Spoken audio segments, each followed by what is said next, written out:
y que luego Timoteo, Pablo va a hablar mucho acerca de cómo es que tienen que buscar justamente reprender a estos falsos maestros.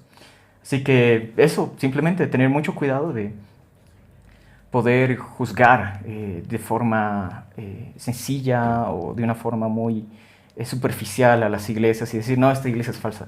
Porque recuerda que esta iglesia es parte del cuerpo de Cristo. Cristo mismo ha dado la vida por esta iglesia. Así que simplemente con eso quisiera decir. ¿Por qué tendría que ser difícil? Eso es algo muy preocupante para mí. ¿Por qué tendría que ser difícil identificar una iglesia sana? ¿Por qué no podemos...? Yo hacía un video justamente estos días previos para poder em, eh, tal vez soltar esa curiosidad en la gente. Yo decía, si preguntásemos a la mayoría de los cristianos si se sienten capaces de identificar entre la verdad y la mentira, lo sano de lo verdadero, o una iglesia falsa de una verdadera, lo más probable es que nos digan que sí. Pero la realidad es que hay muchos cristianos que están en iglesias equivocadas. Entonces, ¿por qué sucede esto? No sé, creo que las iglesias de este tiempo se han enfocado mucho más en mirar hacia ciertos programas, a mirar hacia ciertos tipos de formas y planes para captar a gente y captar a, a personas dentro de ella, pero no se han enfocado, ¿no?, en meditar en la palabra del Señor. Y creo que ese es el problema, ¿no? Se torna difícil eso. Y a mí me gusta pensar, ¿no?, en los padres orientales, porque ellos hablaban harto de la teología apofática, ¿no? O sea, de la teología del negado. O sea, por eso yo tal vez no podría decir, no, tácitamente una iglesia falsa es esta. Preferiría ir por negados, ¿no? O sea, empezar a construir que no es una iglesia bíblica, ¿no? Una iglesia correcta, recta, ¿no? Entonces, por eso me gusta la forma de pensar de los orientales. También creo que era San Anselmo de Canterbury, que creo que él decía que de Dios son más las cosas que no conocemos que las que conocemos. Y eso es real, ¿no? O sea, de Dios conocemos mucho menos. Hay más cosas de las que no hemos entendido de Dios que las que realmente conocemos.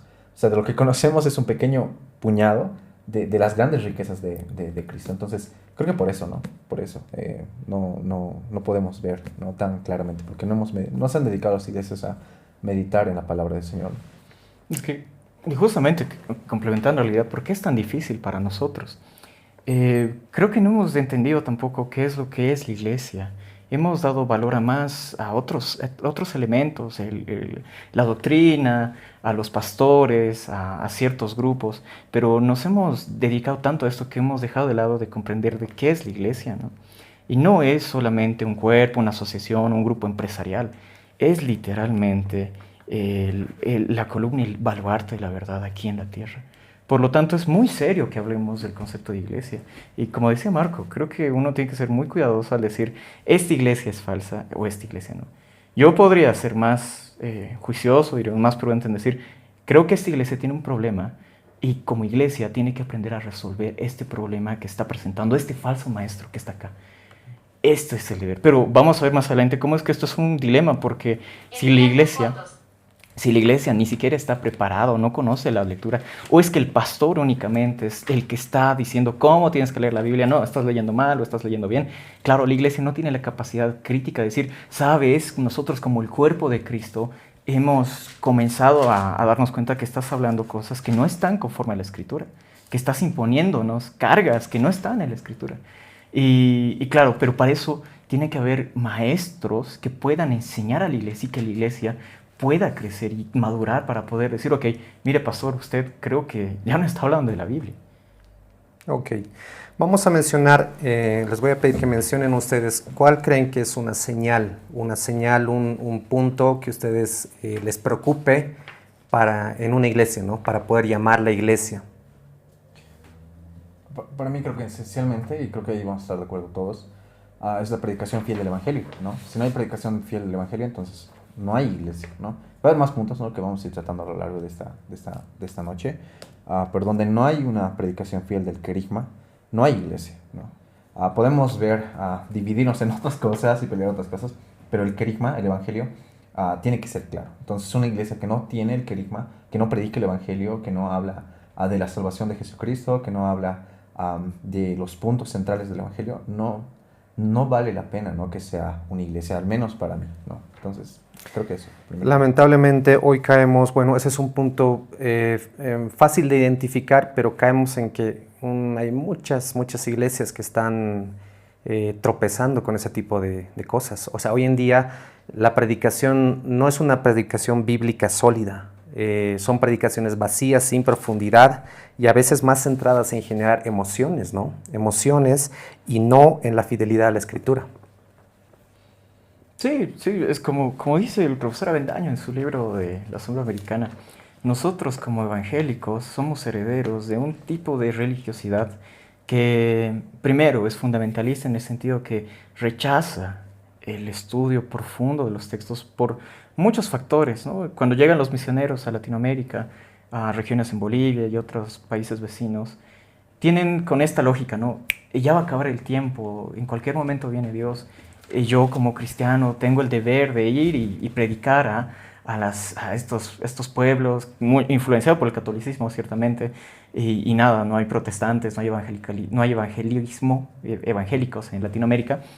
Y ellos en su urgencia pues prefieren tomar cursitos de 6 meses, un año, para poder venir y hacer, digamos, la enseñanza como pastor. En cambio, antes de eso, las iglesias, al menos, y hasta ahora, ¿no?, algunas iglesias históricas preparaban a sus ministros 10 años. Y eso es algo muy admirable de ciertas iglesias históricas, la católica e incluso la ortodoxa, que incluso para llegar al ministerio, al pastorado, tienen que tener ciertos años de preparación. No es de un día al otro en el que te haces pastor, no es como un llamamiento y ya, tú eres carismático, ven, subí. Es un proceso que la iglesia va a ir vigilando y, como dice Timoteo, no puede ser alguien neófito quien esté liderando. ¿Creen que se tropieza harto en ese punto de poner a un pastor casi sin preparación en la iglesia evangélica? Sí, pero hay que también entender la realidad nuestra, ¿no? Mira, hay hartas comunidades, y yo, gracias a Dios, he podido revisar muchas de ellas, donde literalmente no se puede, o sea, no hay las capacidades, ¿no?, para poder prepararlos como se debería de preparar. Y yo hablo de esto desde mi realidad de mi conjunto de iglesias, ¿no?, de la tradición a la que yo pertenezco, porque muchos de ellos, y a mí me ha sorprendido mucho, la falta de preparación de muchos de ellos, de verdad muchos de ellos, a donde en algún momento yo y algunos se han admirado, no debería de ser así, pero se han admirado de la capacidad que yo tenía con las escrituras o con la predicación, pero no debería ser así, o sea, lo mío debería ser algo normal. Entonces, ¿qué hacemos en esos contextos? Por ejemplo, yo particularmente, yo entiendo todo lo que Amiel también dice sobre la gran capacidad que han tenido los anteriores ministros que han venido aquí, obispos, reverendos, que realmente tenían una buena preparación, ¿no? Pero, ¿qué hacemos, digamos? O sea, ya ese es el papel, pero ¿qué hacemos en la realidad? ¿Cómo lo bajamos al suelo? Y en ese sentido creo que hay que empezar con lo que tenemos. No podemos esperar mucho tiempo para decir, pues, ¿saben qué? Vamos a esperar tantos años, vamos a instruir. Hay que empezar a hacer eso, obviamente sí, pero las iglesias ya están, los pastores ya están, los hermanos ya están. Pero ¿no es también eso raíz de las iglesias que se levantan y precisamente pues tratan de hacer un evangelio a su semejanza sin la preparación adecuada? Surgen personas pues ya más carismáticas, iglesias de la prosperidad, que entienden el evangelio a lo que ellos creen saber del entorno, o sea, en un concepto totalmente presentista, no haciendo uso, digamos, de las debidas exégesis, etcétera, ¿no? Sí, o sea, es un peligro, pero, o sea, la reforma empezó como un peligro, y eso tenemos que recordar. O sea, la reforma empezó por un peligro. Lutero y Erasmo, que tienen esas disputas profundas, Erasmo estaba completamente en contra que Lutero ponga, y la Iglesia Católica obviamente, pero Erasmo en particular, estaba completamente en contra que Lutero ponga la Biblia, como ahora la tenemos, en la mano del pueblo. Y de hecho va a ser un riesgo, porque tú vas a abrir las puertas de la iniquidad y de, no me acuerdo la otra palabra que usó, ¿no? Pero vas a abrir las puertas del infierno y del pecado cuando pongas esto en la mano de la gente. Y Lutero también como buen teólogo y pastor que era, sabía lo que se estaba metiendo. El protestantismo nace como un peligro. Poner esto en la mano de cualquier persona es un peligro, porque no todos tienen la preparación hermenéutica y exegética de ponerlo, pero hay un beneficio sobre esto. Y Lutero, a medida de esas dos cosas, ya ha preferido, creo que es mejor estar ahí y correr el riesgo de esto. Entonces, como les digo, el protestantismo ha nacido como un peligro. y se van a revisar todas las tradiciones, todos han nacido así. Los anglicanos, después que vienen los metodistas igual. John Wesley, ¿por qué se empieza a dividir? Justamente porque los anglicanos no querían ordenar a los ministros en Estados Unidos. Por eso a Wesley tiene que renegar de su tradición y empezar a fundar el metodismo para pastores que no tienen la misma formación de los anglicanos, pero que todavía tienen algún tipo de formación y pueden expandir el evangelio. A eso me voy, ¿no? Entonces, creo que hay que pisar un poco la realidad. Hay que otra vez capacitar. Diríamos que es más el beneficio que el daño que está generando. Es que ha sido el desafío y tampoco justamente creo que se malinterprete, ¿no? Como diciendo esto ha sido la causa de todo el mal. De hecho, en su soberanía y en la gracia de Dios ha permitido que hombres sin preparación se levanten. Y creo que la Biblia habla mucho de hombres que justamente son lo vil y lo menospreciado, que finalmente sirve para honrar y también humillar a los sabios de este mundo. Y eso, pero no lo hacen por sus habilidades, no es porque es por el Espíritu Santo. Y esto es importante porque también esto, como toda verdad que se radicaliza, tiende a volverse mentira. Este hecho que es verdad, que Dios utiliza a estos hombres, también ha derivado en una forma de restricciones en las que ponen en peligro la situación del pastor, de los líderes en ese momento, y viene, digamos, una generación de chicos que está preparada, se están estudiando, y sobre todo en Bolivia, ¿no? Que es una segunda generación de muchos de nosotros somos hijos de cristianos, de evangélicos, segunda generación, y el problema es de que muchos de los padres que ahora están viendo a sus hijos en la universidad, y sobre todo los pastores, están teniendo sus desafíos a la hora de afrontar estas nuevas realidades, porque muchos de ellos no han estado preparados, no han logrado prepararse, ¿cómo decirlo?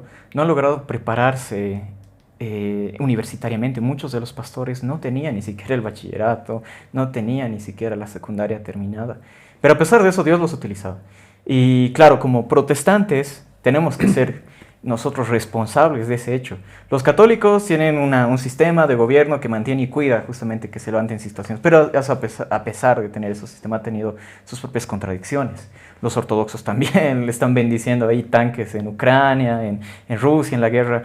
Y claro, toda iglesia tiene sus propias contradicciones, no estamos lejos. Y la iglesia protestante, al brindar la Biblia, también ha brindado el peligro de decir, ¿sabes? Vas a interpretar el texto. Ahora tú eres el que va a acercarse al texto. Y claro, a partir de eso nacen las denominaciones. Y por eso es de que nosotros no tenemos como un papa, alguien que diga, ya, a ver, tranquilo, no estés haciendo esas macanas en la iglesia, mejor cálmate. No, aquí haces como la anarquía total, aquí uno hace lo que quiera. Y si tiene carisma, si tiene labia, sobre todo en sociedades como nosotros, en Bolivia, claro, van a ganar personas y si diremos, es bien interesante lo que vamos a hablar, personas que suelen caer en estos rasgos de narcisismo, por ejemplo, pastores, suelen aprovechar mucho esos sistemas donde el hombre de Dios, iluminado, respaldado por Dios, tiene más autoridad, incluso aunque no tenga la preparación, por sobre otros. Y claro, eso es un peligro que está ahí latente. Pero ¿quién era el que tenía que haber evitado que caigan en ese peligro? ¿Qué hombres tenían que haber evitado que los pastores y los líderes estén en esa situación? Era la iglesia. Pero si no tienes una iglesia que se ha preparado, que ha sido enseñada, entonces, claro, tienes la situación que vemos ahora. El parámetro que tienen los pastores ahora que no están preparados es muy bajo. Para ellos el mundo cristiano, evangélico, se divide en esto, en Enlace TV y en todo lo que los pastores de la prosperidad han hablado. Eso es el mundo para ellos.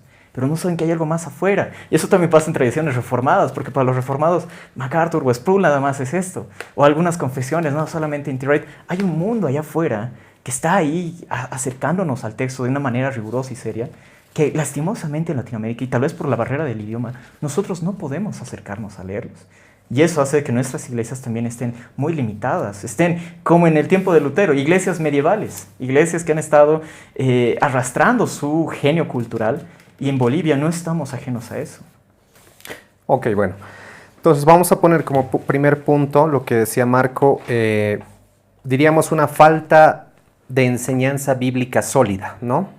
Que no hay en una iglesia y pues eso es un tema muy preocupante. Tendríamos que cuestionar realmente si esa iglesia está caminando bien, ¿correcto? Entonces, ¿qué punto tú tienes? Yo quisiera hablar sobre los pastores, sobre todo de los falsos maestros, porque la Biblia, aunque critica y cuestiona la cuestión de las iglesias, y en última instancia se le pide que salga, pero antes de eso tiene un proceso para poder lidiar con los pastores, ¿no? Y yo veo, y voy a venir con esta propuesta, lo que sería ideal es que las iglesias internamente tengan la capacidad de restaurar el liderazgo, que ellos mismos puedan decir efectivamente, y va a pasar, voy a poner iglesias grandes, no voy a mencionar los nombres, pero estas iglesias que son verticales, basadas en un líder carismático, tienen un problema. Cuando muere el líder, va a morir la iglesia, una de dos, o la iglesia depende de este hombre o la iglesia es de Cristo. Y si la iglesia permanece aún a pesar de la muerte de este hombre, puede pasar lo peor, que la iglesia se divide entre como herencia, entre los hijos, ¿no? Es que los hijos son los pastores, oigan sus impuestos, y termina un cisma, termina rompiéndose. Y hay algo que advierte mucho Corintios 3, que es tener cuidado de romper el cuerpo, de dividir el cuerpo de Cristo, porque aquel que destruye el cuerpo de Cristo, Dios lo va a destruir. Entonces, ese es un elemento importante que voy a tocar más adelante, ¿no? Pero creo que es importante también señalar lo que dice Marco, ¿no? La falta de la palabra. ¿Tú qué opinas sobre lo que él acaba de decir? Creo que todos hablamos desde nuestros universos, ¿no? O sea, desde nuestro lenguaje, desde lo que vivimos.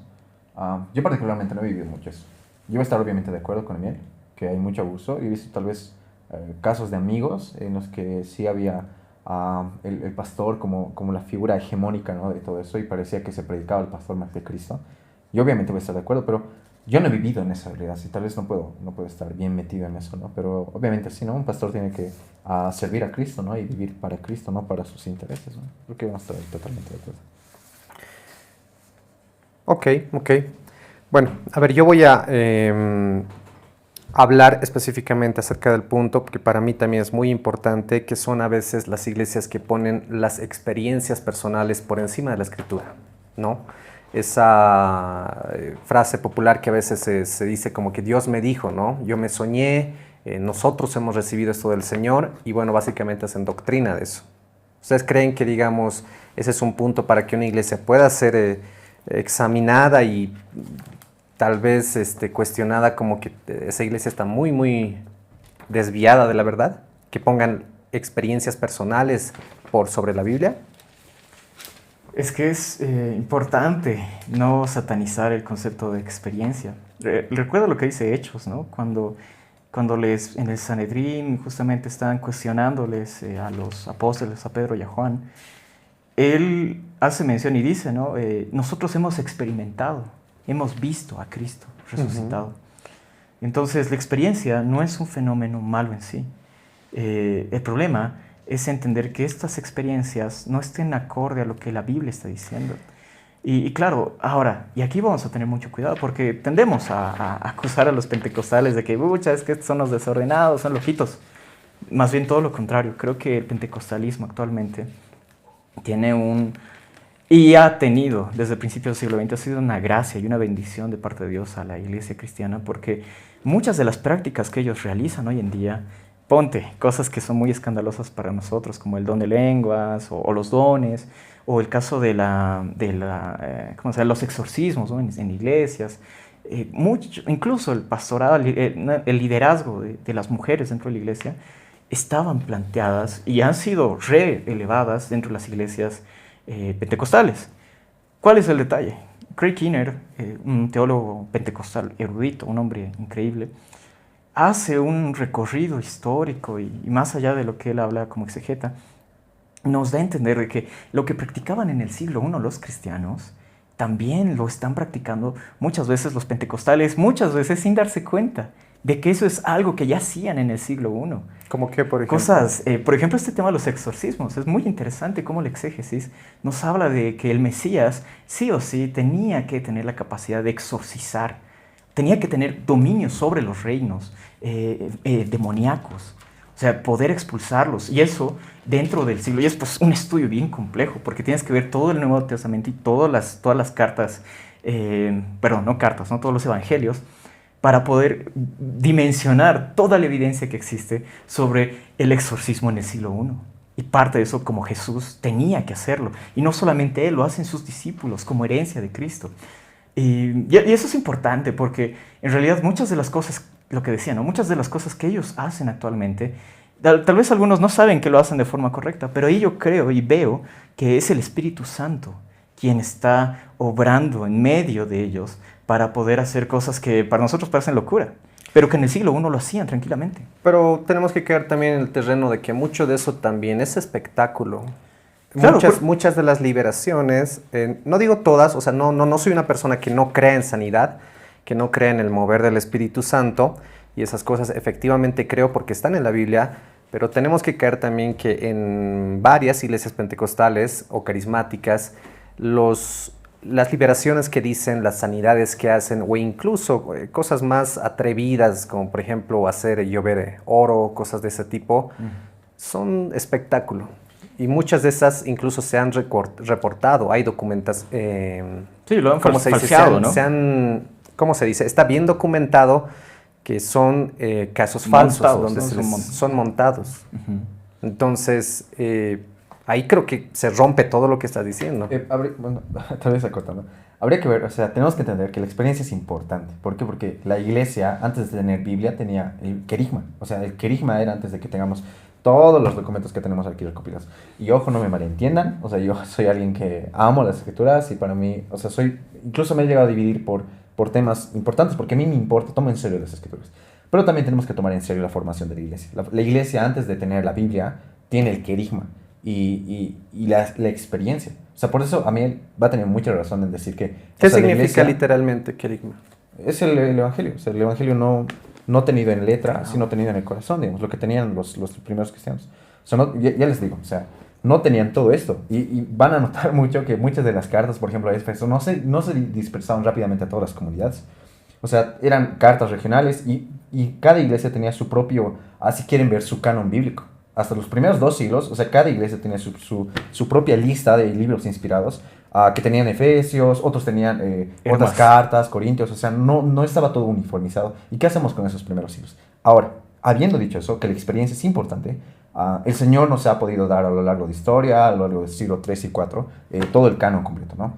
Igual, va a haber disputa con los cánones porque igual la iglesia copta tiene 88 libros dentro de su canon, nosotros tenemos 66, los católicos 70 y pico, siempre ha habido esos temas, pero ya tenemos algo estructurado. Sobre esto, quiero leerles Jeremías 23 y 25, ¿no?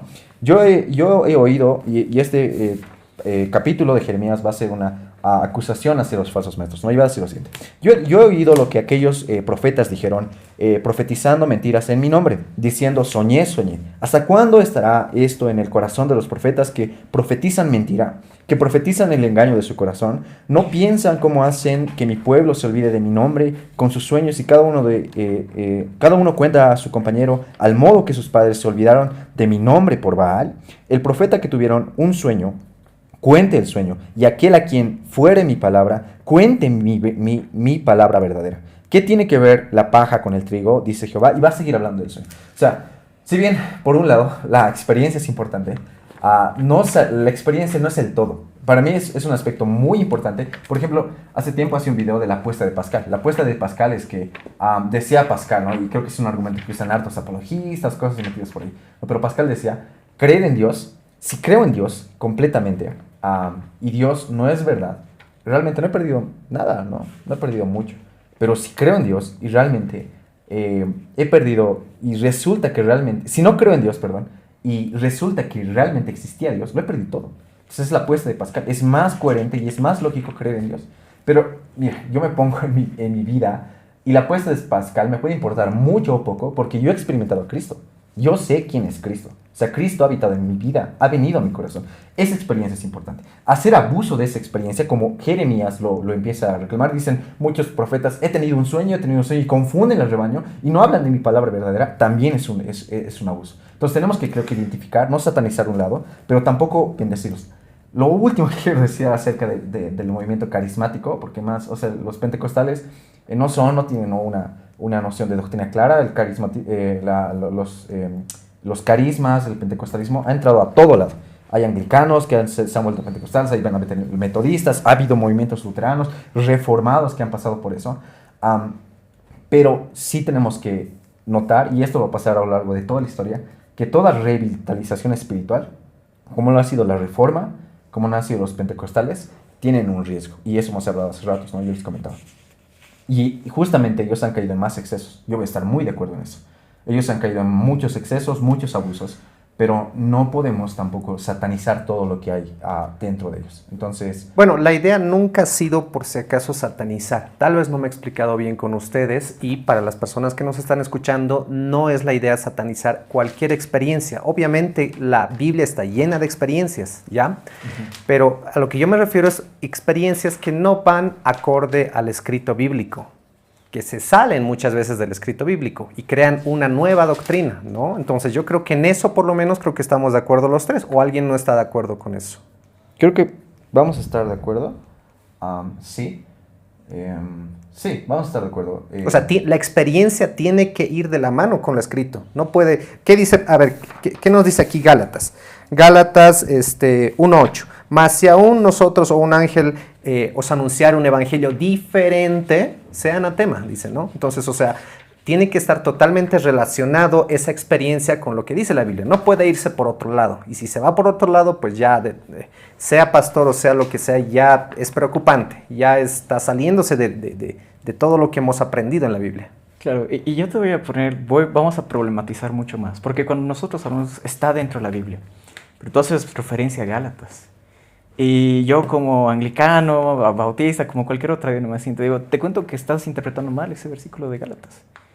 Ahí va a iniciar uno de los problemas más importantes sobre el tema del canon, y eso es lo que vamos a arrastrar cada vez que nosotros leemos la Biblia, que es el tema que nosotros, como buenos protestantes que somos, como no tenemos ninguna autoridad sobre nosotros, solamente la Escritura, entonces vamos a tener que enfrentarnos a ese nivel, y eso significa que nuestro criterio de poder definir cómo interpretar correctamente, qué cosas sí, qué cosas no entran dentro de lo que nosotros vamos a decir, efectivamente esta experiencia parece que es bíblica y puedo basarme en versículos, y el otro puede justificar en otros versículos cierta experiencia, pero al final está malinterpretando, está haciendo uso de malabares, de falacias exegéticas para decir, mira, la Biblia me está respaldando.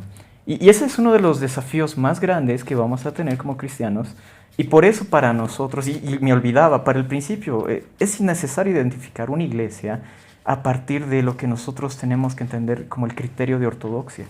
Porque si basamos en lo que dice la Biblia, efectivamente es la palabra de Dios autoritativa para cada uno de nosotros. El detalle va a ser de que cuando nosotros nos acerquemos al texto, tú vas a leer otra cosa aquí, Marquito puede leer otra cosa aquí, yo mismo puedo leer otra cosa aquí. Y eso tiene que ver con el desafío de que muchas veces nosotros le imponemos cosas al texto, que nosotros no es porque no tengamos mejores herramientas, no tengamos mejores habilidades o no podamos leer en el texto original, muchas veces porque no nos conocemos. Y al no conocer nuestra realidad social, política, histórica, social, en la que nos atraviesa, nos acercamos al texto y leemos bajo ese sesgo. Y eso va a traer un problema, porque entonces vamos a decir, entonces, ¿cuál es la definición y cuáles son los límites para decir, hasta aquí esta iglesia se está pasando de la raya y hasta aquí esta iglesia no? Porque, tal como mencionaba al principio, si es que la iglesia es el cuerpo de Cristo, y si en Corintios nos amenaza de no destruir, no separar este cuerpo, entonces, ¿cómo podemos nosotros definir cuándo va a ser una iglesia? Y esto es un tema muy complejo y se ha discutido por siglos para poder definir, ok, hasta aquí creo que es una iglesia y hasta aquí no. Porque si no vamos a entrar dentro de la bolsa a mormones, a testigos de Jehová y a gente que niega la Trinidad y cosas esenciales. Entonces, para mí es esencial de que primero definamos este criterio de ortodoxia. Es decir, ¿qué es la iglesia? Al final de cuentas, al principio. Definiremos qué es una iglesia. Puede ser del método apofático que dice Marco, que es, ok, definamos por aquello que no conocemos, qué no es la iglesia, puede ser eso.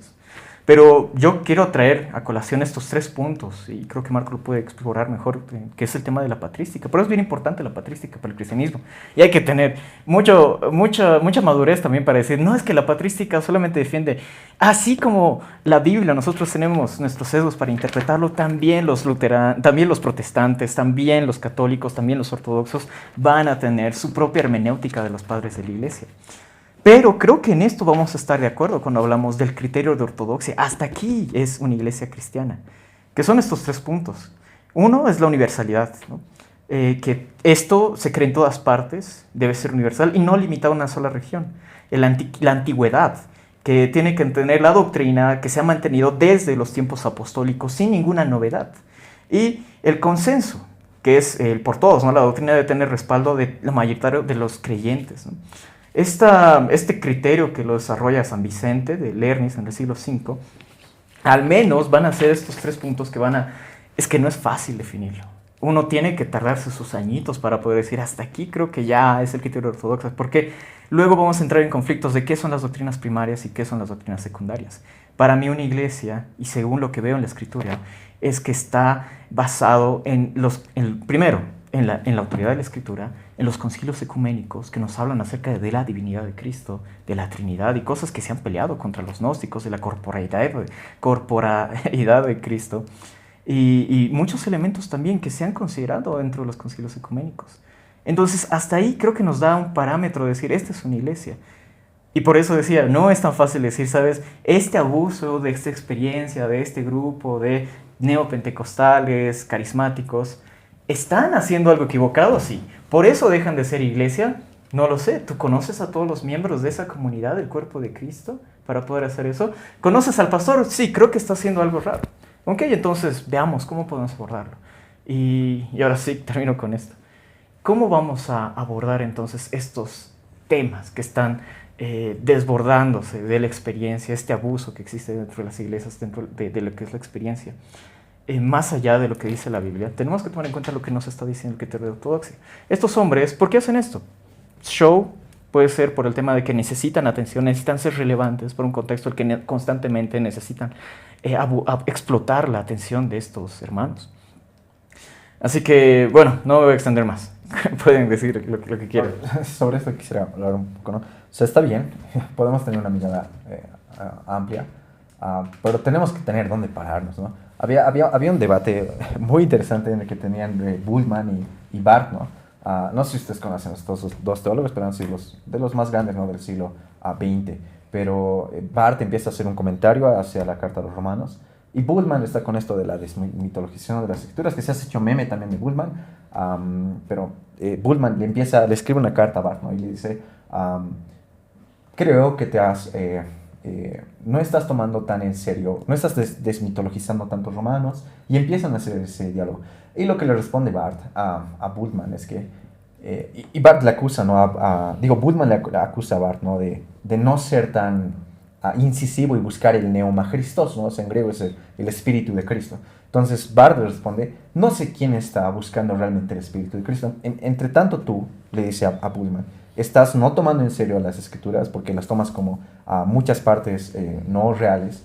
Yo sí me doy el trabajo de tomar en serio las escrituras. Y desde ahí puede empezar a partir un trabajo. Y creo que es la realidad que ahora nos encontramos. Si no nos tomamos en serio las escrituras, por lo menos porque podemos hacer mucho estudio exegético y decir qué dice o no, pero hay cosas que son medianamente claras. Entonces tenemos que tener lugares donde pararnos. Y para mí, yo, aparte de las escrituras, creo que algo que confiesa muy bien, y podemos partir, creo, de aquí, es del credo de los apóstoles, ¿no? Al credo de los apóstoles voy a leer partes saltadas, pero creo que una iglesia realmente puede ser iglesia si se adhiere al credo de los apóstoles. Más allá de su confesión, no puede ser reformado, bautista, luterano, anglicano, pentecostal, pero si tiene estas, por lo menos se adscribe a este credo, podemos decir, ¿no? Dice, creo en Dios, Padre Todopoderoso, Creador del cielo y de la tierra, y en Jesucristo, su único Hijo, en nuestro Señor, que fue concebido por obra y gracia del Espíritu Santo, nació de la Virgen a María, padeció bajo el poder de Poncio Pilatos, fue crucificado, muerto y sepultado, descendió a los infiernos,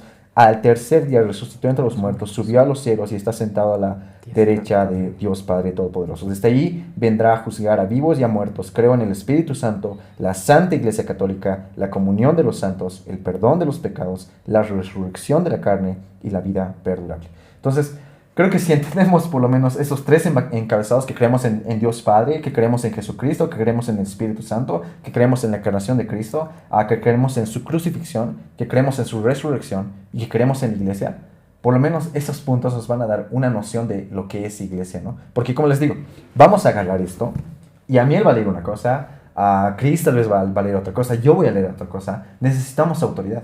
Y creo que un buen punto para partir de alguna base autoritativa es el credo de los apóstoles, ¿no? Que ha sido universalmente abrazado por todas las confesiones cristianas, ¿no? A lo largo de la historia.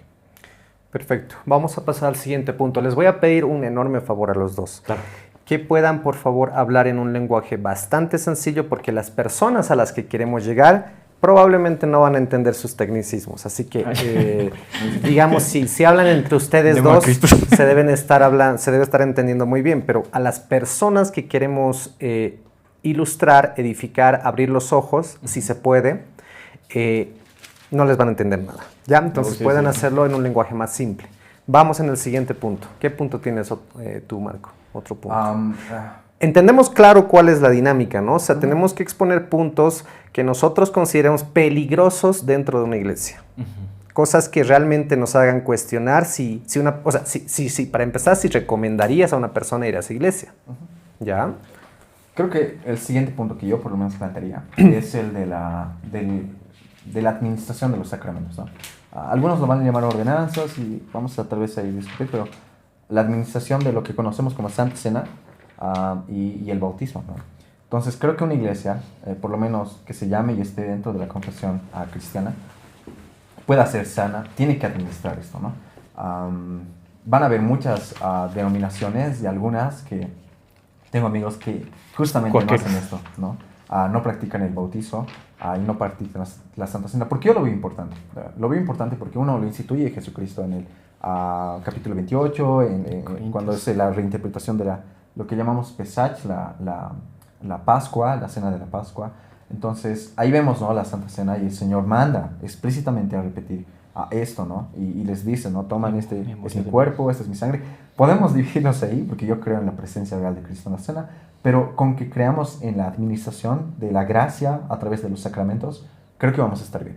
Y del bautismo, ¿no?, que va a estar bien explicitado en Romanos 6, cuando Pablo empieza a hablar de esto, que si no somos partícipes de Cristo en su muerte, tampoco lo vamos a hacer en su resurrección. Y eso se hace a través del bautismo, ¿no?, ligándolo. Y más aún en Efesios, en Colosenses capítulo 2, ¿no?, a donde va a empezar a hacer una argumentación del bautismo, que es, Colosenses va a decir, ¿no?, que es nuestra carta de decretos que había en nuestra contra. O imagínense una carta que está ahí, los delitos, cada uno de los delitos que han escrito, y literalmente Pablo dice, es que el bautismo agarra esa carta y la clava en la cruz.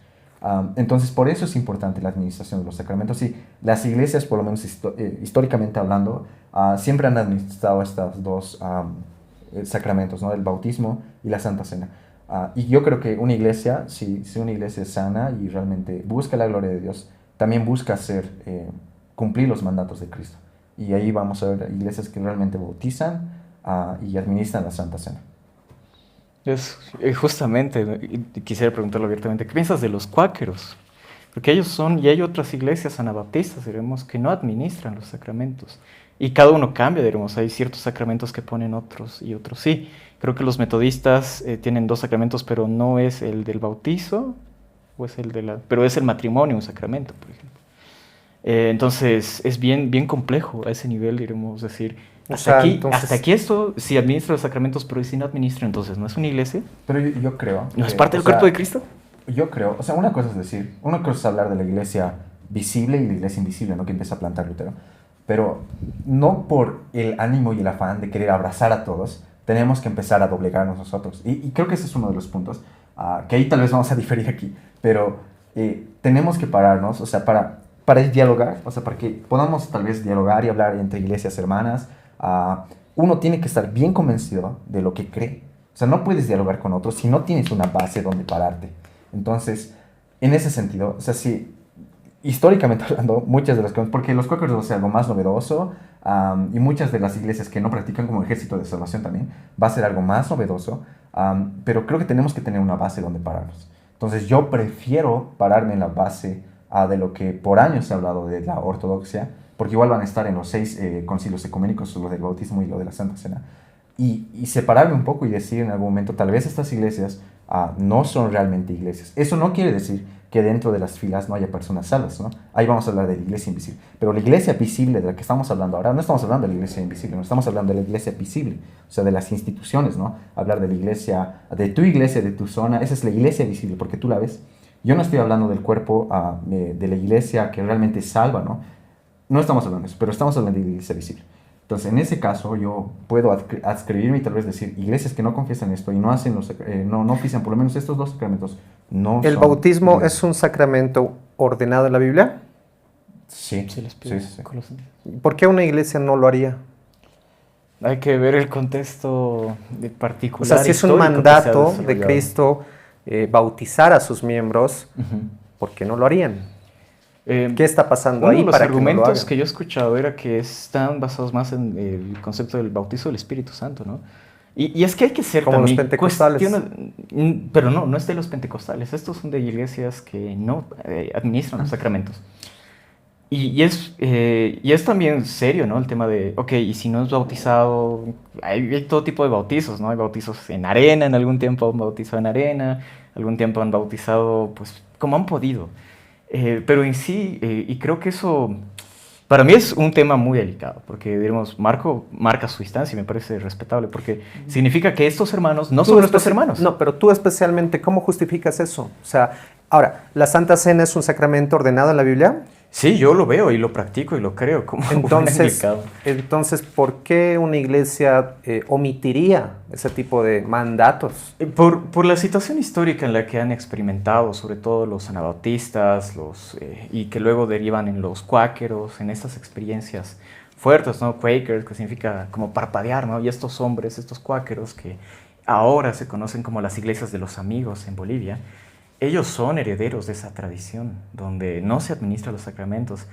Ahora, hay que ser también claros, ¿no? No es como que ellos les prohíben. Y hay que entender que no toda la iglesia, no todas estas iglesias son uniformes. Se han dividido demasiado. Ellos no le dicen, ok, si quieres bautizarte, hazlo, ¿no? Si quieres tomar la Santa Cena, hazlo. Y algún amigo, igual que era cuáquero, lo hacía. Pero hay que... Y yo, o sea, la verdad es que estoy más de acuerdo con Marco a ese nivel de decir, sí, efectivamente, se tiene que administrar, porque no lo digo yo, lo dice la historia, lo dice el Es criterio de la importante ortodoxia, tener en concilios. cuenta que, digamos, como dice Marco, nosotros tenemos que tener un fundamento, ¿no? O sea, Algo donde quedar. si no tenemos un fundamento claro, entonces todo es permitido.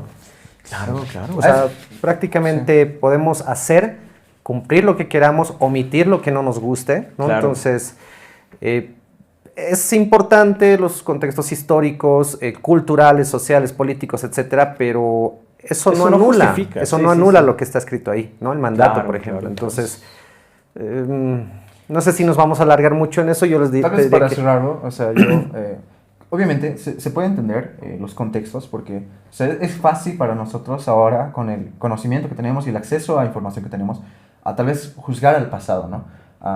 Y ahí yo voy a estar de acuerdo con Emilio en ese punto, pero una iglesia a lo largo del tiempo tiene que saber reformarse, ¿no? Y ese es el lema de la iglesia protestante, ¿no? Ecclesia reformanda sempre, reformando, ¿no? La iglesia reformada siempre tiene que estar en constante reforma.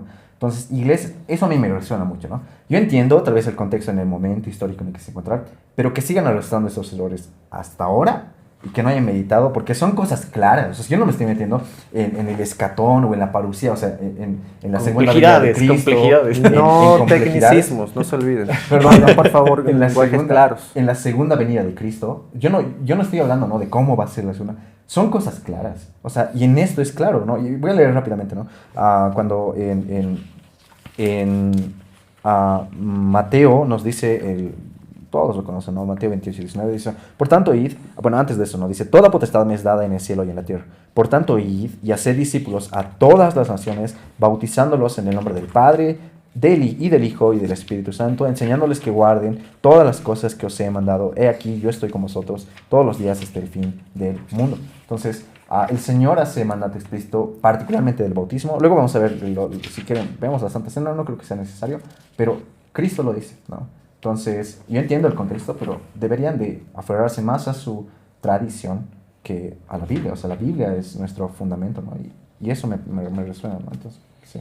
Ok, los sacramentos era de Marco. Sí, ¿Qué punto creo que tienes es tú? uno de los puntos esenciales, ¿no?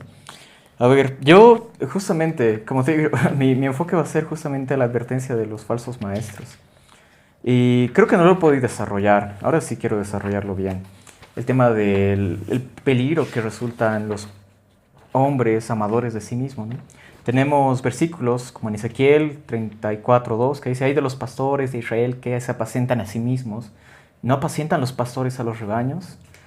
En primera de Pedro 5 de los al 3 dice, apacentar la grey de Dios, no por fuerza, sino voluntariamente, no por ganancia deshonesta, sino con ánimo pronto, no teniendo señorío sobre los que están a vuestro cuidado, sino siendo ejemplos de la grey. Y aquí podemos hablar mucho acerca de cómo debería de estar la situación de los pastores, ¿no?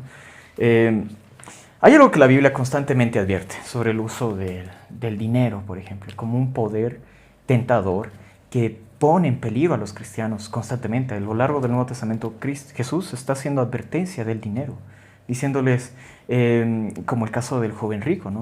Y advertencias de que ni siquiera los que son, como se fue el tren, ni siquiera, se me fue, ¿cómo era el verso? Un ojo de camello.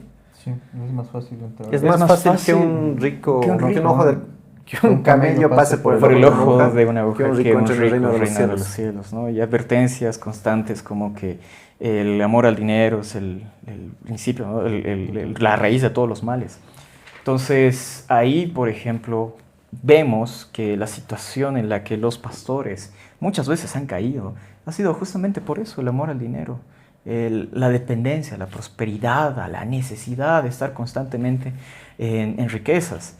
Y la Biblia es bien clara cuando habla en Timoteo, ¿no? Le dice a los ricos de este mundo, en Tesalonicenses, perdón, los llamo a que sean ricos en obras.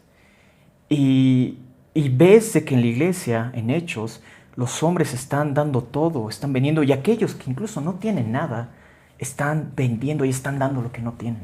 ¿Tú crees que tener dinero es malo? Voy a tener mucho cuidado porque incluso hay un sistema, una cuestión política y de medio que no quiero abarcar, pero hay que ser honestos, más allá de la posición política en la que uno tenga, el cristianismo trasciende, es anacrónico a la postura política en la que nosotros podamos vivir ahora, en el pasado o en el futuro, que está más allá.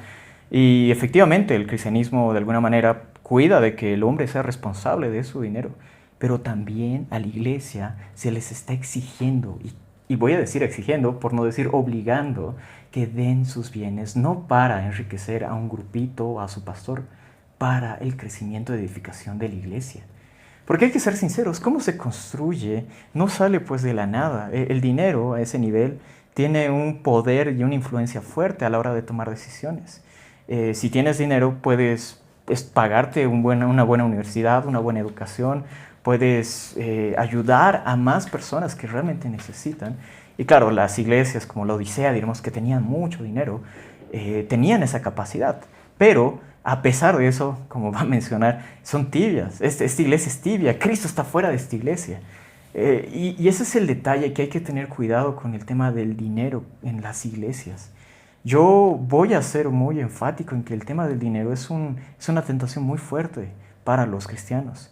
Y en la Biblia no vas a ver versículos que digan, hermano, prospera en dinero, sé próspero en dinero. Dice que trabajes, sí, pero ese dinero que trabajes es para servir a la iglesia. Y ahí veo que la situación es mucho más compleja para los pastores. Y entiendo yo por qué algunas iglesias incluso les piden que tengan cuidado incluso les obligan al celibato, ¿no? Una especie de que, ok, mejor no tengo hijos, porque si yo como pastor tengo la responsabilidad con la iglesia de cuidarla, administrarla y también sostener en sus necesidades con mi dinero, no el dinero de la iglesia, no el dinero del hermanito, sino con mi dinero como pastor, entonces voy a dejar en una situación de vulnerabilidad a mis hijos. ¿Piensas que un pastor no debería aspirar a la riqueza?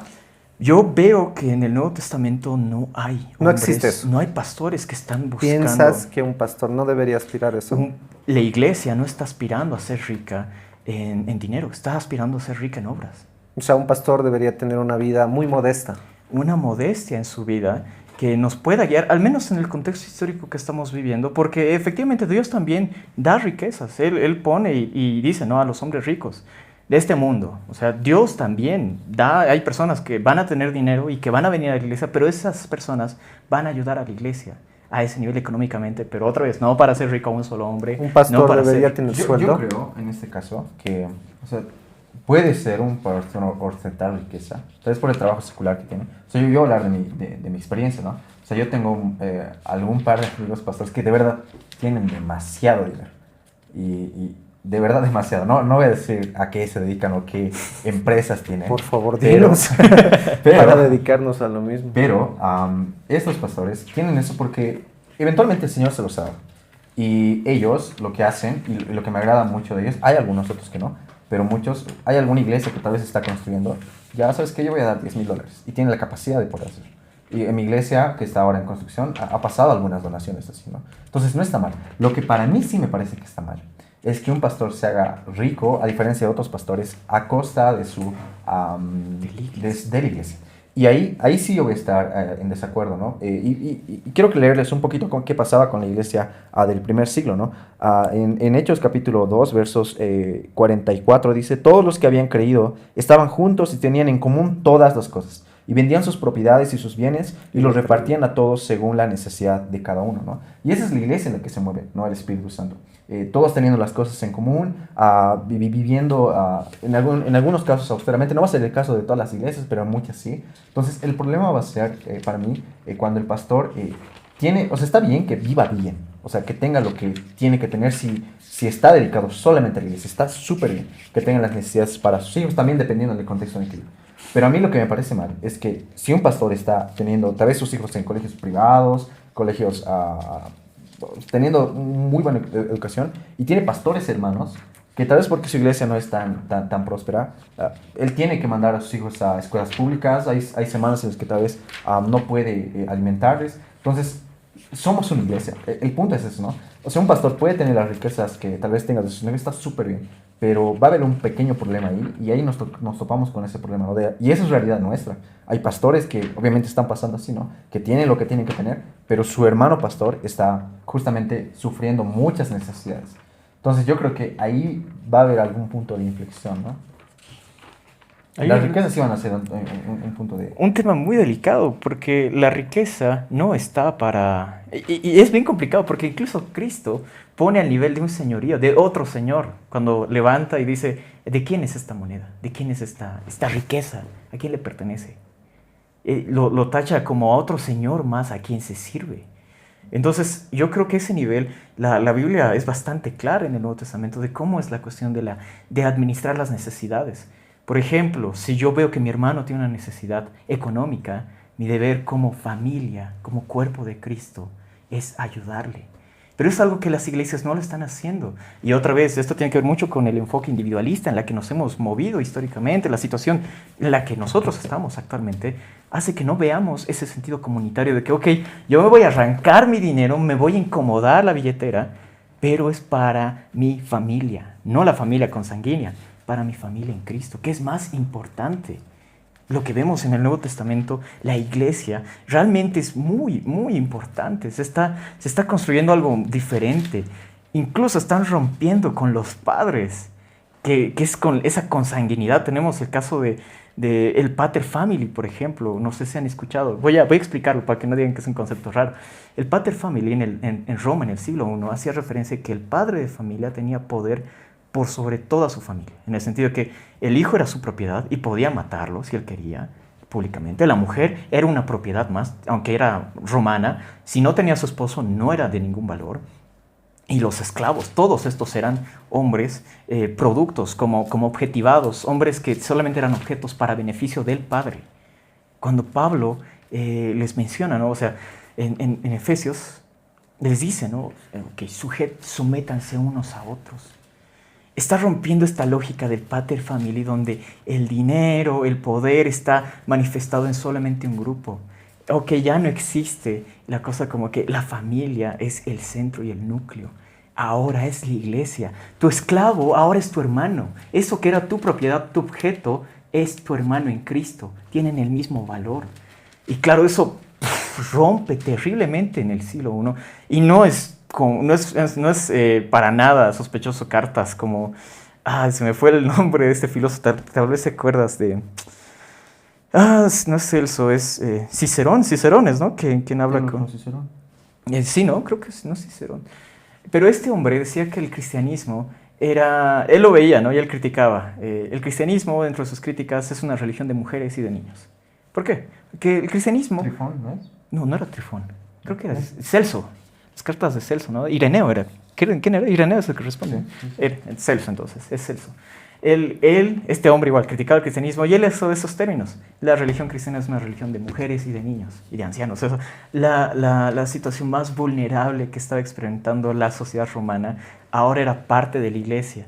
Y claro, en ese momento la iglesia tenía que sostener estas necesidades. Ser viuda en el siglo I era terrible, porque si moría tu esposo, no eras nada, no eras nadie.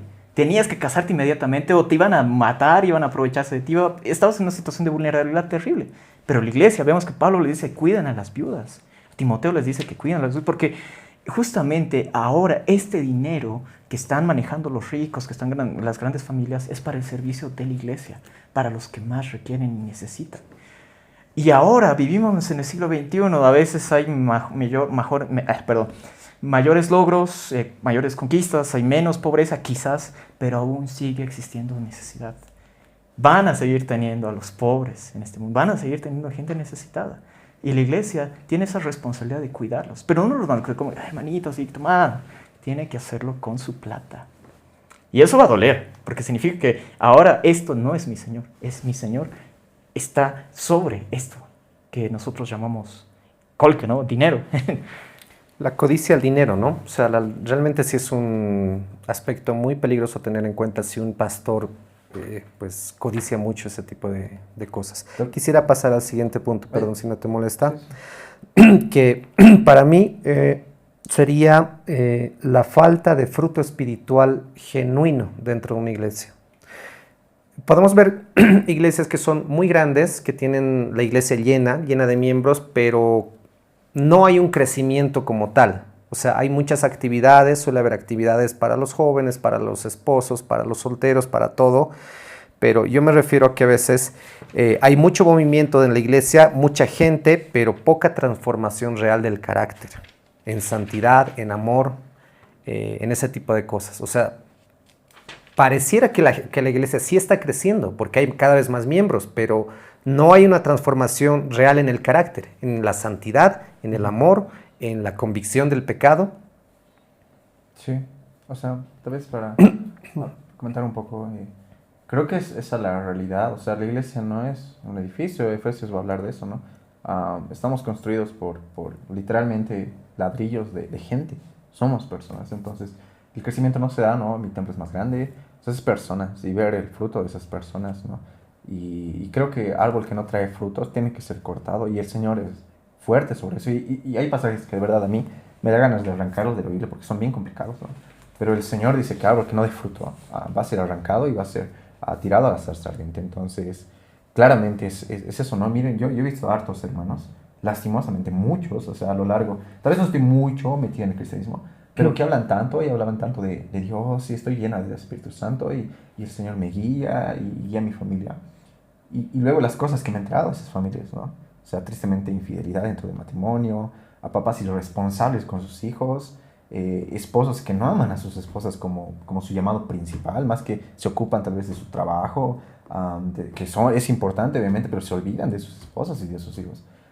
Esposas que han olvidado, tal vez le han perdido totalmente el respeto a sus esposos, también por muchas cosas, por causa de nuestro pecado. Entonces, se tiene que ver, ¿no? O sea, una iglesia realmente tiene que dar buenos frutos en personas, ¿no? Nosotros plantamos en corazones, no en terrenos o en cosas así, que tenemos también que eventualmente hacerlo como iglesias, pero nuestro objetivo son las personas, ¿no? Y si las personas no están transformando sus vidas, por lo menos paso a paso, subiendo grada a grada con Cristo, cayendo en algún momento, pero levantándose con Cristo, entonces ahí sí igual estaría totalmente de acuerdo, ¿no? Una iglesia donde hay más pecado que santidad. Pero ¿cuál es la raíz de esto? O sea, de pronto también es un poco más profundo quizá. Porque esto también viene desde las cabezas, que digamos, a veces hay muchas iglesias que están más enfocadas justamente en eso, en eventos sociales, en campamentos, no sé, bueno, acá podemos decir tantas cosas, en reuniones, en viajes, etcétera, pero pareciera que no se le da tanta importancia a eso, o a veces se minimiza incluso ciertos errores que se puede estar viendo dentro de ciertas familias. Como Marco decía, pues en la iglesia pueden ser una familia muy ejemplar, pero después te enteras cosas que están pasando dentro de la familia y tú dices, o sea, ¿qué ha pasado acá, no? Entonces, pero a veces ahí también está la inacción de los líderes, que no sé si no están dispuestos a confrontar ese tipo de situaciones por miedo tal vez a que a veces muchos se ofendan o se vayan de la iglesia. Entonces, me parece que el tema es un poquito más profundo que solamente eso. Sí, y además, ¿tú qué piensas de que estos hombres que no están dando fruto puede ser producto de que en realidad no sean parte del cuerpo de Cristo, o tal vez siendo parte del cuerpo de Cristo no están maduros, siguen siendo lo que dice Corintios 3, ¿no? Hombres párvulos, ¿no? Mujeres párvulas, que siendo carnales todavía es necesario que les den leche, no manjar sólido, porque no son capaces todavía de administrar ese alimento sólido.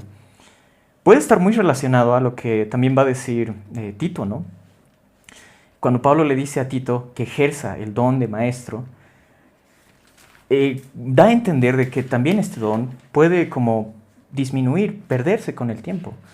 Y es necesario que este don se ejercite dentro de las iglesias. En Bolivia, ¿cuál es uno de los problemas con negar a la formación de maestros? Es justamente la inmadurez de la iglesia. Porque ahora no pueden crecer, no pueden ver más allá de lo que ellos ya habían aprendido, habían agotado todo. Para ellos el cristianismo era netamente un club social, una reunión de personas que en algún momento sí, el Espíritu Santo ha obrado, el mensaje del Evangelio ha estado en medio de ellos, pero al agotar la dimensión de lo que habían aprendido, no estaban viendo más allá y estaban simplemente inmaduros, ¿no? Y lo que vemos ahora más bien es la inmadurez de estas iglesias al poder dar frutos dignos, porque ellos no saben. Y claro, ellos necesitan usar ciertos versículos para, vemos de que lo motivacional sigue funcionando, es pragmático, nos sirve para todo. Seguiremos pues dando charlitas de motivación, seguiremos animando a los jóvenes. Parece que a los jóvenes les gusta que haya música, ya los uniremos al grupo de alabanza.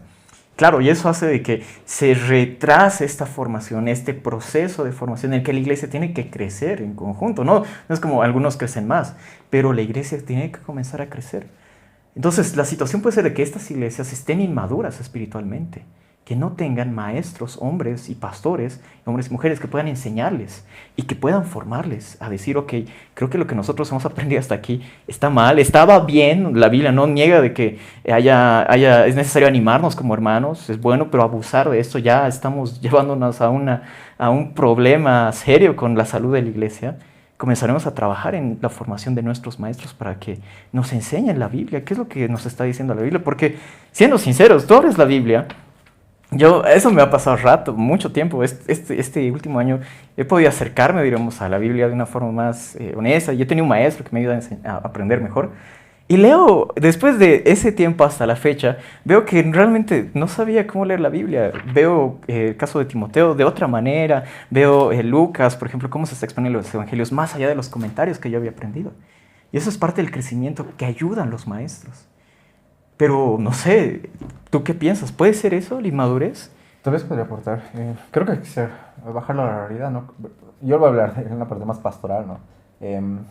Muchas de la noción de que tal vez no haya frutos, de que gente no esté realmente volcando sus vidas completamente, es la falta de la exhortación. No voy a leer rápidamente Hebreos 3:13. Dice, antes exhortaos los unos a los otros cada día, entre tanto que se dice hoy, para que ninguno de vosotros se endurezca por el engaño del pecado. Y el problema cuando personas no cambian y siguen viviendo es que su corazón está duro, no escuchan. El Evangelio les es un peso grande y no están dispuestos a cargar eso. ¿Por qué? Porque han dejado de exhortarse. Y este creo que va a ser un punto importante, ¿no? Una iglesia que se deja de exhortar, que deja de decir, hermano, ¿sabes qué? Te he visto hacer esto y veo que esto tal vez estás pecando. Ahí estamos mal, la iglesia no va a crecer porque el corazón se vuelve duro. Y ver a algún hermano, ¿sabes qué, hermano? He visto que tal vez has publicado esto, o hermano, ¿sabes qué? Creo que he visto estas quejas con eso. No lo hagas, eso es un pecado. Que la iglesia sepa llamar al pecado pecado, eso hace que la iglesia crezca, ¿no? Y sea una iglesia verdadera. Y la otra cosa es que segunda de Pedro 2:19 nos dice, ¿no? Les prometo libertad, y son ellos mismos esclavos de corrupción, porque el que es vencido por algún hecho es esclavo de lo que lo venció. Y el punto es que Pedro dice, ¿no? El que es vencido por algo es esclavo por lo que ha sido vencido. Y el punto es que la iglesia, y eso va a pasar en todas las iglesias, van a caer en pecado. O sea, nos vamos a manchar. Y olvidamos que por algún momento vamos a ser esclavos de lo que nos ha vencido. Y ahí necesitas hermanos que te levanten, que estén cerca de ti, que te puedan levantar. Y eso dice igual Gálatas 6, cuando empieza a hablar de la exhortación, pero dice, tómate en cuenta a ti mismo, no sea que tú mismo caigas en descrédito del diablo. Entonces hay que tomarnos en cuenta, porque y al exhortar, y eso les desanimo, o sea, hay iglesias también que se pasan, ¿no?, todo el rato exhortando. Tienes que tomar en cuenta que tú podrías estar en esa situación, ¿no? Y hablar en amor acerca de la exhortación. Entonces, una iglesia que no se exhorta, y yo voy a hablar de manera personal, ha habido periodos en mi vida donde tal vez he estado metido en otros servicios y no he tenido mis amigos a los que les rindo cuentas o a mi pastor que les rindo cuentas y te endureces. Y el pecado parece normal, ¿no? Y vas viviendo una vida que no glorifica a Dios y por eso la comunidad es importante, ¿no? Porque los hermanos te recuerdan, ¿sabes qué, Marco? Estás mal, ¿no? Entonces creo que sí. Creo que podemos aprovechar justamente para ir a otro punto que quería tocar también, que es justamente la tolerancia o el encubrimiento del pecado en las iglesias. ¿Qué pasa en este caso? O sea, ¿qué pasa cuando se permite el pecado? Por si acaso tienen agüita, si quieren pueden tomar, chicos, ya, refresquense tal vez. ¿Qué pasa cuando la iglesia tolera el pecado? No de forma consciente como queriendo que pequen, sino que no lo confronta. No lo confronta, no lo enfrenta y podríamos decir que, como tú dices, Marco, a veces a mí me sorprende tanto lo duro que puede ser la Biblia. Como tú dices, a veces da ganas de hacer como si no existieran esos versículos, y la Biblia es bastante clara en cuanto a la disciplina, ¿no? Nos habla incluso de expulsión, en el peor de los casos, ¿no? De excomunión.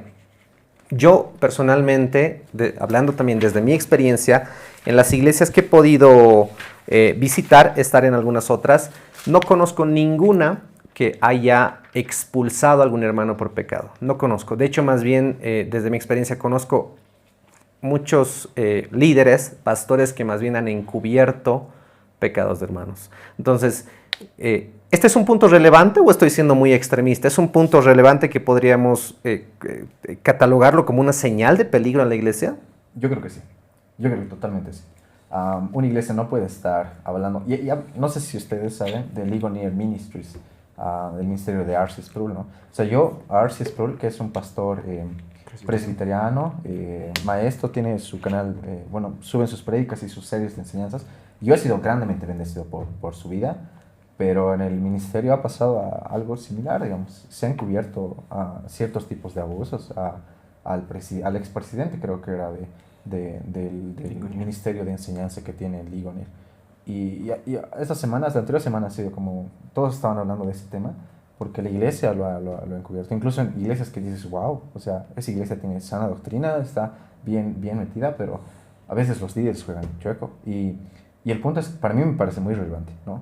Miren, yo que estoy en el área pastoral, yo entiendo que es muy difícil y tal vez el punto por el que no exhorta a la gente es porque es un riesgo. O sea, cada que exhortas a algún hermano, corres el riesgo de perder su amistad. Y yo hartas veces con mis amigos, cuando tenemos estudios bíblicos, es un riesgo. O incluso corres el riesgo de que se vaya. De que se vaya, debe ser probablemente. A ver, tú siendo pastor, ¿has tenido la preocupación de que si le digo esto tal vez ya no venga? Creo que hay que ser ahí muy cautos, ¿no? Les voy a leer rápidamente Gálatas 6, ¿no? Hermanos, si alguno fuere sorprendido en alguna falta, vosotros que sois espirituales, restaurale con espíritu de mansedumbre, considerándote a ti mismo, no sea que tú también seas tentado. Sobrellevad los unos las cargas de los otros y cumplid así la ley de Cristo. Yo creo, y en esto creo que tenemos que matizar bien, o sea, alguien que solamente viene y exhorta y te dice lo mal que está tu vida y lo que estás pecando, y no te da la mano para levantarte, no vale la pena. Y Gálatas habla de eso, ¿no? Claramente también estás haciendo daño, más bien. O sea, en vez de restaurar al hermano, puedes hacer sentir peor al hermano. Incluso hay ciertas iglesias de corte más carismático que al que está en pecado claramente lo expone, ¿no? Ya sabes que hemos descubierto que hay algún pecado en el tecladista, lo expondremos, pero Mateo 18 no nos dice eso, ¿no? Exhórtalo privadamente, ¿no? Primero en privado. Primero en privado, ¿no? Después en testigo de 2 o 3 y después a la tercera. Iglesia. Si no se arrepiente, obviamente hay que hacer una excomunión. Y llegar a ese punto van a ser muy pocos los casos que lleguen a ese punto. Pero terminando esta parte, o sea, si alguien te exhorta, tiene que estar dispuesto también a extender la mano. Y tú también, hermano. O sea, si vas a exhortar a alguien, tienes que estar dispuesto también a llegar sus cargas en algún momento. Porque es tu hermano, ¿no? Entonces, creo que eso es importante. Y la parte de la excomunión, como les decía, es peligroso. O sea, a los pastores no les gusta. La mayoría de los pastores están cómodos, ¿no? Mientras no pase nada. Yo he visto hartos pastores que saben lo que están pasando, los jóvenes, las barbaridades que están haciendo, y dicen, ¿saben qué? Mejor les daremos oportunidad, hay que abrirles, pero no van a cambiar. Hay que entenderles, no son jóvenes, está bien, pero yo de verdad este tiempo ha habido muchos amigos que se me han acercado y me han contado la realidad de otras iglesias y yo estaba totalmente sorprendido. Decía, ¿qué? ¿Tu pastor está permitiendo qué? Y es justamente personas que no están comprometidas con el Evangelio. Y lo primero que decíamos, ¿no? ¿Tú crees en la excomunión? Yo creo que sí, en la excomunión. ¿Lo harías? Si es necesario, sí. ¿Conoces de algún caso o sea, es que acabas de decir que has visto casos graves realmente, ¿no? O sea, y más con el conocimiento del pastor, ¿ya? ¿Alguna vez has visto un caso así dentro de tu iglesia? Gracias a Dios, un caso digno de excomunión, no. Todavía no. ¿Qué es digno de excomunión para ti? Alguien que justamente lleve su pecado a últimas consecuencias y no quiere arrepentirse. Eso es lo que marca Mateo 18, ¿no? Es alguien que no quiere arrepentirse de los pecados que realmente ha sido expuesto. Y sigue y exhortas privadamente y sigue cometiendo ese pecado, y lo exhortas con testigos de 2 o 3 y sigue cometiendo ese pecado, y lo comunicas a la iglesia y sigue cometiendo ese pecado. Hasta ahora no. ¿Has llegado hasta ese punto, por lo menos, de comunicarlo a la 2 o iglesia? 3, sí, a la iglesia todavía no. A 2 o 3, sí, y creo que ha sido... A los que no me conocen, mi comunidad es un tanto pequeña, no es una iglesia demasiado grande. Pero hemos llegado a hablar así entre varios hermanos y confrontar al hermano, ¿no? Hermano, ¿sabes qué? Estás totalmente errado. Y muchos, ¿saben que lo que sí ha pasado? Es que muchos, tal vez no hemos llegado al grado de excomunión, pero ya no han venido. Y han decidido ya no venir, ¿no? Y Porque los has expuesto. porque los hemos expuesto entre 2 o 3 y hemos estado en contacto con él, pero ha decidido ya no venir. Por ejemplo, Primera de Timoteo 5:20 es muy duro realmente lo que nos dice, ¿no? Dice, a los que persisten en pecar, reprenderlos delante de todos, ¿no? O sea, son varios los versículos que nos hablan de esto, no es uno solo, así que no podemos negar este tipo de realidades que nos dice la Biblia, ¿no? Para que los demás también teman, es más, nos dice, ¿no? O sea, para que se avergüencen y pues traten de no caer en lo mismo, ¿no? ¿Tú crees en la excomunión también? Claro, es la Biblia y también toda la iglesia lo ha hecho. Han habido muchos abusos también dentro de lo que es la excomunión. Y hay que entender que la disciplina tiene también dos niveles. Por un lado, nuestra familia, que es la comunión de los santos, que es la iglesia. Y también se les exige que cuando uno tiene una acusación contra un obispo, también sea muy cuidadoso. Tiene que tener al menos el doble de razones, de 2 testigos, para poder decir efectivamente este hombre que está sirviendo a la iglesia ha cometido un pecado que tiene que ser exhortado, ¿no?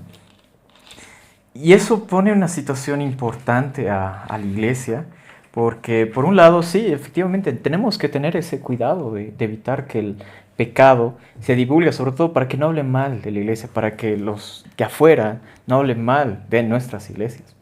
Pero otra vez nos chocamos con la realidad de la iglesia protestante. ¿Quién está a cargo de poder disciplinar a la iglesia? Nosotros somos, cada uno en sus denominaciones. Yo como anglicano puedo ver una cosa en tu iglesia y puedo decir, sabes, estás pecando, o tu iglesia está pecando, digamos. Pero yo, ¿qué voy a hacer cuando ellos, digamos, parte de tu iglesia, creen otra cosa sobre aquellos pecados que yo estoy viendo? Y va a pasar, digamos, de que yo, digamos, en la iglesia luterana, ¿yo qué voy a hacer en la iglesia luterana como anglicano? Y lo mismo, la iglesia luterana, ¿qué va a hacer en la iglesia de asambleas de Dios? Va a ser un problema muy fuerte que otra vez, ¿quién va a resolver eso? Es la propia iglesia, quien tiene que tener esa capacidad de resolución. Ahora, en nuestras iglesias podemos tener esa capacidad, sí, hemos aprendido gracias a Dios y por su gracia nos ha permitido conocer que efectivamente tiene que haber una disciplina y lo tenemos que aplicar, tenemos que tener los suficientes cuidados para hacer y que no se hable mal de la iglesia de Cristo afuera. Pero yo como parte de mi iglesia local, se me va a hacer muy difícil decir, che, tu iglesia está cometiendo este pecado. Justamente de eso se hace una caricaturización. Los católicos he escuchado que hacen bastante... Nos caricaturizan bastante por eso, porque ellos dicen que en cuanto a las iglesias evangélicas, cada quien es papa de su propia iglesia, ¿no? Y aunque suene un poquito tonto y hasta ridículo, a veces parece que tuviera algún fundamento, ¿no? Porque, o sea, cada denominación acomoda las escrituras como quiere, ¿no? Entonces, lamentablemente, no hay una autoridad por encima de todos, como lo es el Papa de la Iglesia Católica, que rija y diga, esto es lo que se hace, ¿no? Y todas las iglesias obedecen. Sí, y eso es el riesgo. Y por eso me parece curioso de que hombres, y en algún caso igual mujeres, vayan y se pongan como papas de las iglesias, decir, esta iglesia, no, esta iglesia sí. es que la responsabilidad es de las propias iglesias. Como protestantes tenemos que aceptar esa realidad. Nosotros podemos manejar dentro de nuestras iglesias y nuestra responsabilidad dentro de nuestras comunidades. Eso no significa que no podamos colaborar, fomentar y enseñar, sobre todo capacitar a estos hombres y mujeres que están en estas iglesias, que están viendo estos problemas de disciplina, muchas veces de pastores abusivos, autoritarios, que entregados a todo tipo de placeres y poderes, hacen lo que quieran y nadie los puede sacar, porque está ahí metido su familia, su hermano, y claro, ellos no se les puede disciplinar porque son los ungidos. ¿Cómo te atreves? Y de paso utilizan la disciplina en tu contra por haberte atrevido a cuestionar al líder. Líderes incuestionables, ¿no? Muchas veces es así, y la verdad tiene que ver mucho con que muchos de estos hermanos hacen lo que pueden.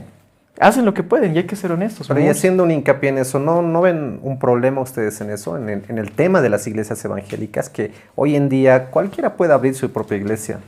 Y, o sea, yo no estoy de acuerdo con lo que Marco hace en su iglesia. En este punto yo no estoy de acuerdo, entonces voy y abro mi propia iglesia. Y ahí sí voy a permitir esto porque, pues, ahora yo soy el pastor. Justo este tiempo en mi iglesia estoy dando, ¿no? Eclesiología. Y el primer punto que empezamos a hablar es la unidad de la iglesia, ¿no? Y ahí es el punto flaco, ¿no? De la iglesia protestante, porque no hay unidad, ¿no? Dentro de las mismas denominaciones, ¿no? Ni unidad ni autoridad. No hay nada. O sea, y el punto es ese, ¿no? Una iglesia tiene que estar fundada no por división, sino porque saben que hay una necesidad allá. Entonces vamos. Y a lo que voy es que tenemos que tener claro ese mensaje y el deseo del Señor Jesucristo, ¿no? Que es que la iglesia sea una. Y esa es la oración sacerdotal de Cristo, ¿no? Oro porque sean uno, así como tú y yo, Padre, somos uno. Que tú estás en mí y yo estoy en ti. O sea, ese nivel quiere que de la unidad de la iglesia. Pero tristemente no hay. ¿Y por qué no hay unidad en la iglesia? Porque hay pecado. Y miren, y la inmadurez también que no nos permite unirnos. O sea, yo no quiero en algún momento que nos unamos y todos y abramos una iglesia en común, no. Pero que sí por lo menos haya relaciones entre nosotros. Y eso no nos permite tampoco tener cierto asesoramiento. O sea, un pastor que solamente es pastor de él y no tiene personas a las que rendir cuenta es peligroso. O sea, y eso es lo que eventualmente hay. O sea, un pastor y ya. Pero no hay cuerpos pastorales. ¿no es lo que en realidad pasa en gran mayoría de las iglesias? Pasa y mucho, más de lo que debería pasar. ¿Y eso entra en la lista? Podría entrar. De hecho, sí, es uno de los problemas fuertes que tenemos. En Bolivia, al menos en el Alto, Andala Vallivian, cada iglesia separada es por... hay un montón de iglesias en esa misma cuadra, en esa misma esquina. Cada esquina vas a ir viendo una y otra. Exactamente. ¿Por qué? Muchas de esas iglesias se han separado porque, diremos, se han peleado con el pastor o no están de acuerdo en un punto de la alabanza o que no, que las mujeres tenían que usar velo o no. Entonces son cosas bien secundarias que han generado esta división. Y es otra vez que no le damos este valor a la iglesia, lo que dice Corintios, o sea, no puedes destruir el cuerpo de Cristo. Lo ideal sería de que sea en expansión, cuando ya hemos crecido demasiado, somos demasiados y no podemos atender a las necesidades de nuestros hermanos aquí, ok, entonces abriremos otra para que puedan seguir continuando. No porque, pucha, es que nos hemos peleado por una macanita que ha pasado. Si una iglesia nace de ese tipo de peleas, de desacuerdos o de diferencias doctrinales, ¿es una iglesia verdadera? Ahí creo que vamos a diferir, tal vez, pero necesariamente no. O sea, podríamos decir en este caso que... ¿Puede ser una iglesia, digamos, verdadera? Sí, obviamente sí. Pero nacida de... Pero, o sea, el punto es que si revisa otra vez, o sea, y eso vamos a tener problemas todos. O sea, ¿qué hacemos si yo una vez más leo la Biblia y todos vamos a diferir? Necesitamos una autoridad, necesitamos confesiones. Y ahí, o sea, no sé, el bautista necesita la confesión de Londres, digamos, ¿no? El presbiteriano, la de Westminster, el luterano de la confesión de Augsburgo. Necesitamos dónde pararnos. Y por eso les había leído en primera instancia el credo de los apóstoles. O sea, necesitamos pararnos en algo. Porque cada uno puede leer, puede hacer, incluso meterse en cursos de ciencias bíblicas y empezar a hablar.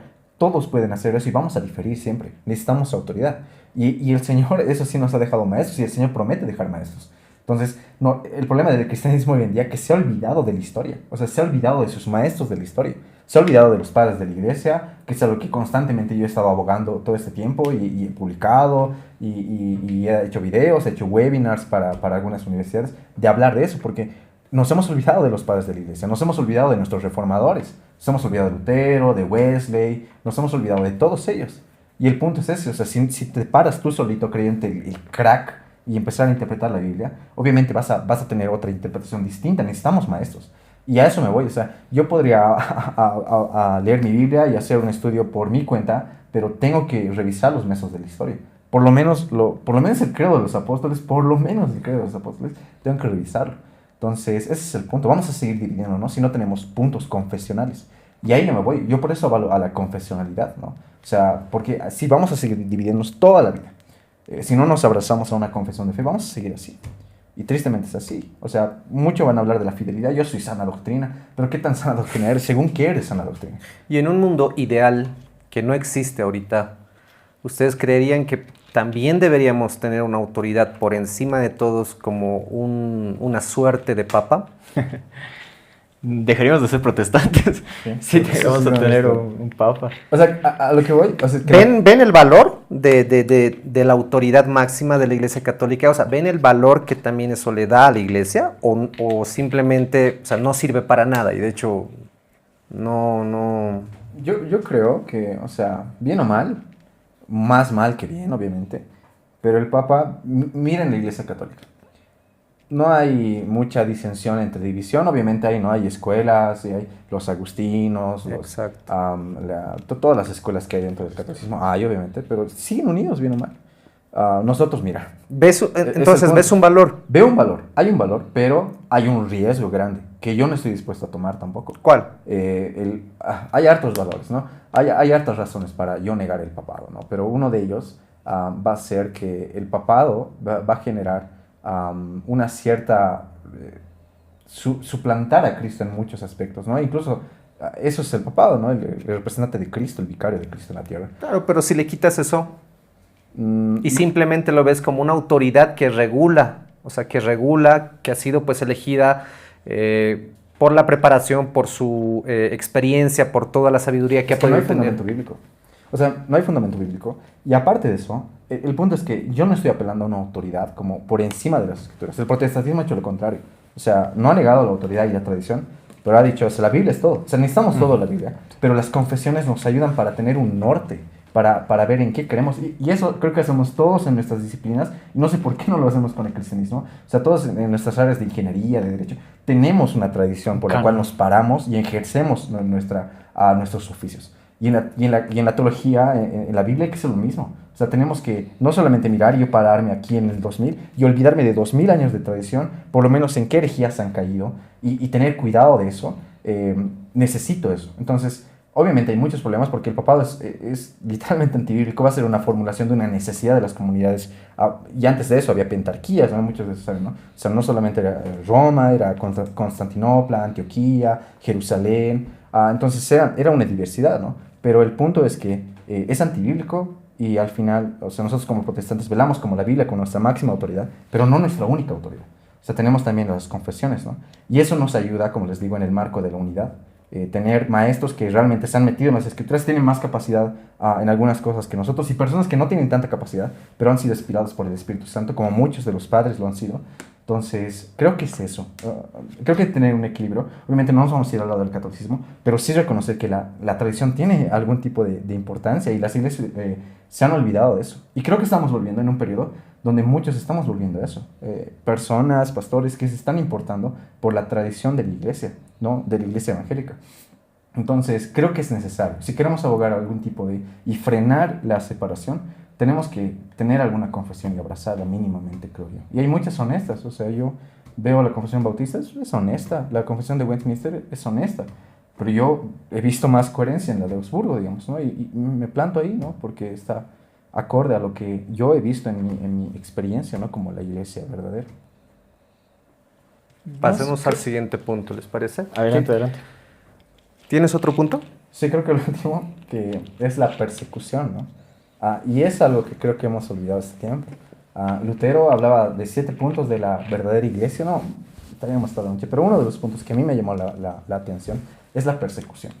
La iglesia tiene que ser perseguida por ser una iglesia. Y voy a revisar solamente un texto porque podríamos estar toda la noche, o tal vez 2, ¿no? 2 Timoteo 3:12 nos dice lo siguiente, ¿no? Dice lo siguiente: y también todos los que quieren vivir piadosamente en Cristo Jesús padecerán persecución. Entonces, uno de los aromas a la iglesia es la persecución, que seamos perseguidos. Tenemos que ser perseguidos. Y la última cita que voy a dar es en Apocalipsis. Justamente este tiempo estamos con estudio bíblico de Apocalipsis en la iglesia. Y dice esto, ¿no? El versículo 9. Yo, Juan, vuestro hermano y copartícipe vuestro en las tribulaciones, en el reino y en la paciencia de Jesucristo. No hay tiempo para hacer ese análisis exegético del texto, pero Juan está diciendo, yo soy partícipe vuestro, hermanos. ¿En qué cosas? En las tribulaciones, en el reino y en la paciencia. Y dice de Jesucristo, esto está en caso posesivo, ¿no? De Cristo. O sea, la tribulación, el reino y la paciencia es de Cristo. Estar con Cristo es estar en tribulación también. Entonces, una iglesia que está cómoda en su época, que no pasa desapercibido, que no se pelea con ningún lugar, a mí me parece una iglesia un tanto peligrosa, porque no está tomando en serio el mensaje del Evangelio. Porque eso mismo dice Cristo, ¿no? Yo no he venido a traer paz, yo he venido a traer guerra, a que el Padre se vaya contra el Hijo. Entonces, el mensaje del Evangelio es sumamente revolucionario y no nos permite tal vez estar en paz con todos, como muchas iglesias quieren. No, hermano, está bien, todo está bien, pero el Evangelio no permite eso. Eso podrá deberse a tal vez la extirpación de ciertos temas incómodos que muchas iglesias ya no tocan. El pecado, el arrepentimiento, la santidad, el infierno. O sea, un montón de iglesias hoy en día ya no hablan de eso. Más que todo las iglesias grandes, ¿no? Las mega iglesias que también hay por acá, ¿no? Pero también muchas otras ya no hablan tanto, ¿no? Es incómodo hablar de pecado, es incómodo hablar del infierno, de disciplina y esas cosas. Entonces a veces más nos vamos, o muchos se van más a mensajes motivacionales, ¿no? Que hagan sentir bien a la persona, no mal, no que confronten su pecado. ¿Podrá deberse eso? Claro que sí se debe eso. O sea, la iglesia, y eso es lo que me lamenta, ¿no? Estamos más ocupados tal vez en ver nuestras necesidades, en tratarnos bonito, en que nada nos hiera, en protegernos en burbujas. Incluso lo del homeschool, particularmente, o sea, yo entiendo a los cristianos que se meten en eso, pero también es meterles en burbujas, ¿no? O sea, protegerles de todo lo que el mundo pero el Señor nos ha mandado a estar en el mundo. Y cuando estemos en el mundo, ahí recién podemos ser perseguidos. Estando encerrado en tu burbuja, no puedes ser perseguido de nada. Pero estando en tu realidad y realmente en el mundo y siendo fuerte con tus convicciones, puedes hacerlo. Y les voy a dar el caso de Juan. O sea, Juan, el que escribe Apocalipsis, se mete en eso. ¿Dónde está Juan? En Patmos. Y hay un término romano que se usaba, ¿no? El relegario in Sirian, o sea, el relegado a la isla. Juan era prisionero político. O sea, Juan se ha metido en problemas con Domiciano, que era el emperador de la época, y estaba en contra de los intereses de Domiciano, porque Domiciano quería hacer su religión como él mismo. Hay templos en Éfeso que estaban dados para Domiciano, para un emperador. Pero, ¿qué estaba haciendo Juan? Estaba predicando a Cristo. Y por predicar a Cristo se mete como preso político, como ahora tenemos presos políticos, ¿verdad? Lo mismo es Juan. Entonces, a mí me da mucha pena que cristianos no estén dispuestos a mancharse. Yo he visto en redes algunos pastores que muchos de ustedes conocen que han empezado a atacar a ciertas iglesias. Yo no me voy a meter en eso, pero lo que me ha lamentado mucho es ver la respuesta de esas acusaciones. Como diciéndole, ¿sabes qué? Te voy a denunciar, te voy a meter proceso y todo eso. Pero no se han dado cuenta que no importa las leyes tal vez de nuestro país, lo que importa es la ley de Dios. O sea, ¿para qué nos vamos a demandar si ni siquiera somos dispuestos? Nos importan más las leyes de este país, que nos pueden proteger, nos pueden alabar, nos podemos demandar entre nosotros por no respetar la tradición del otro, que esta iglesia está haciendo malas cosas, pero no respetamos la ley de Dios. O sea, eso me parece absurdo. Entonces la iglesia tiene que estar sí o sí perseguida, si no, no huele iglesia. O sea, la iglesia tiene que ser perseguida. De ahí yo creo que también hay un peligro con el tema de buscar automáticamente la persecución, porque la persecución se da dentro de un contexto por el Evangelio, la predicación del Evangelio, que es locura para el mundo.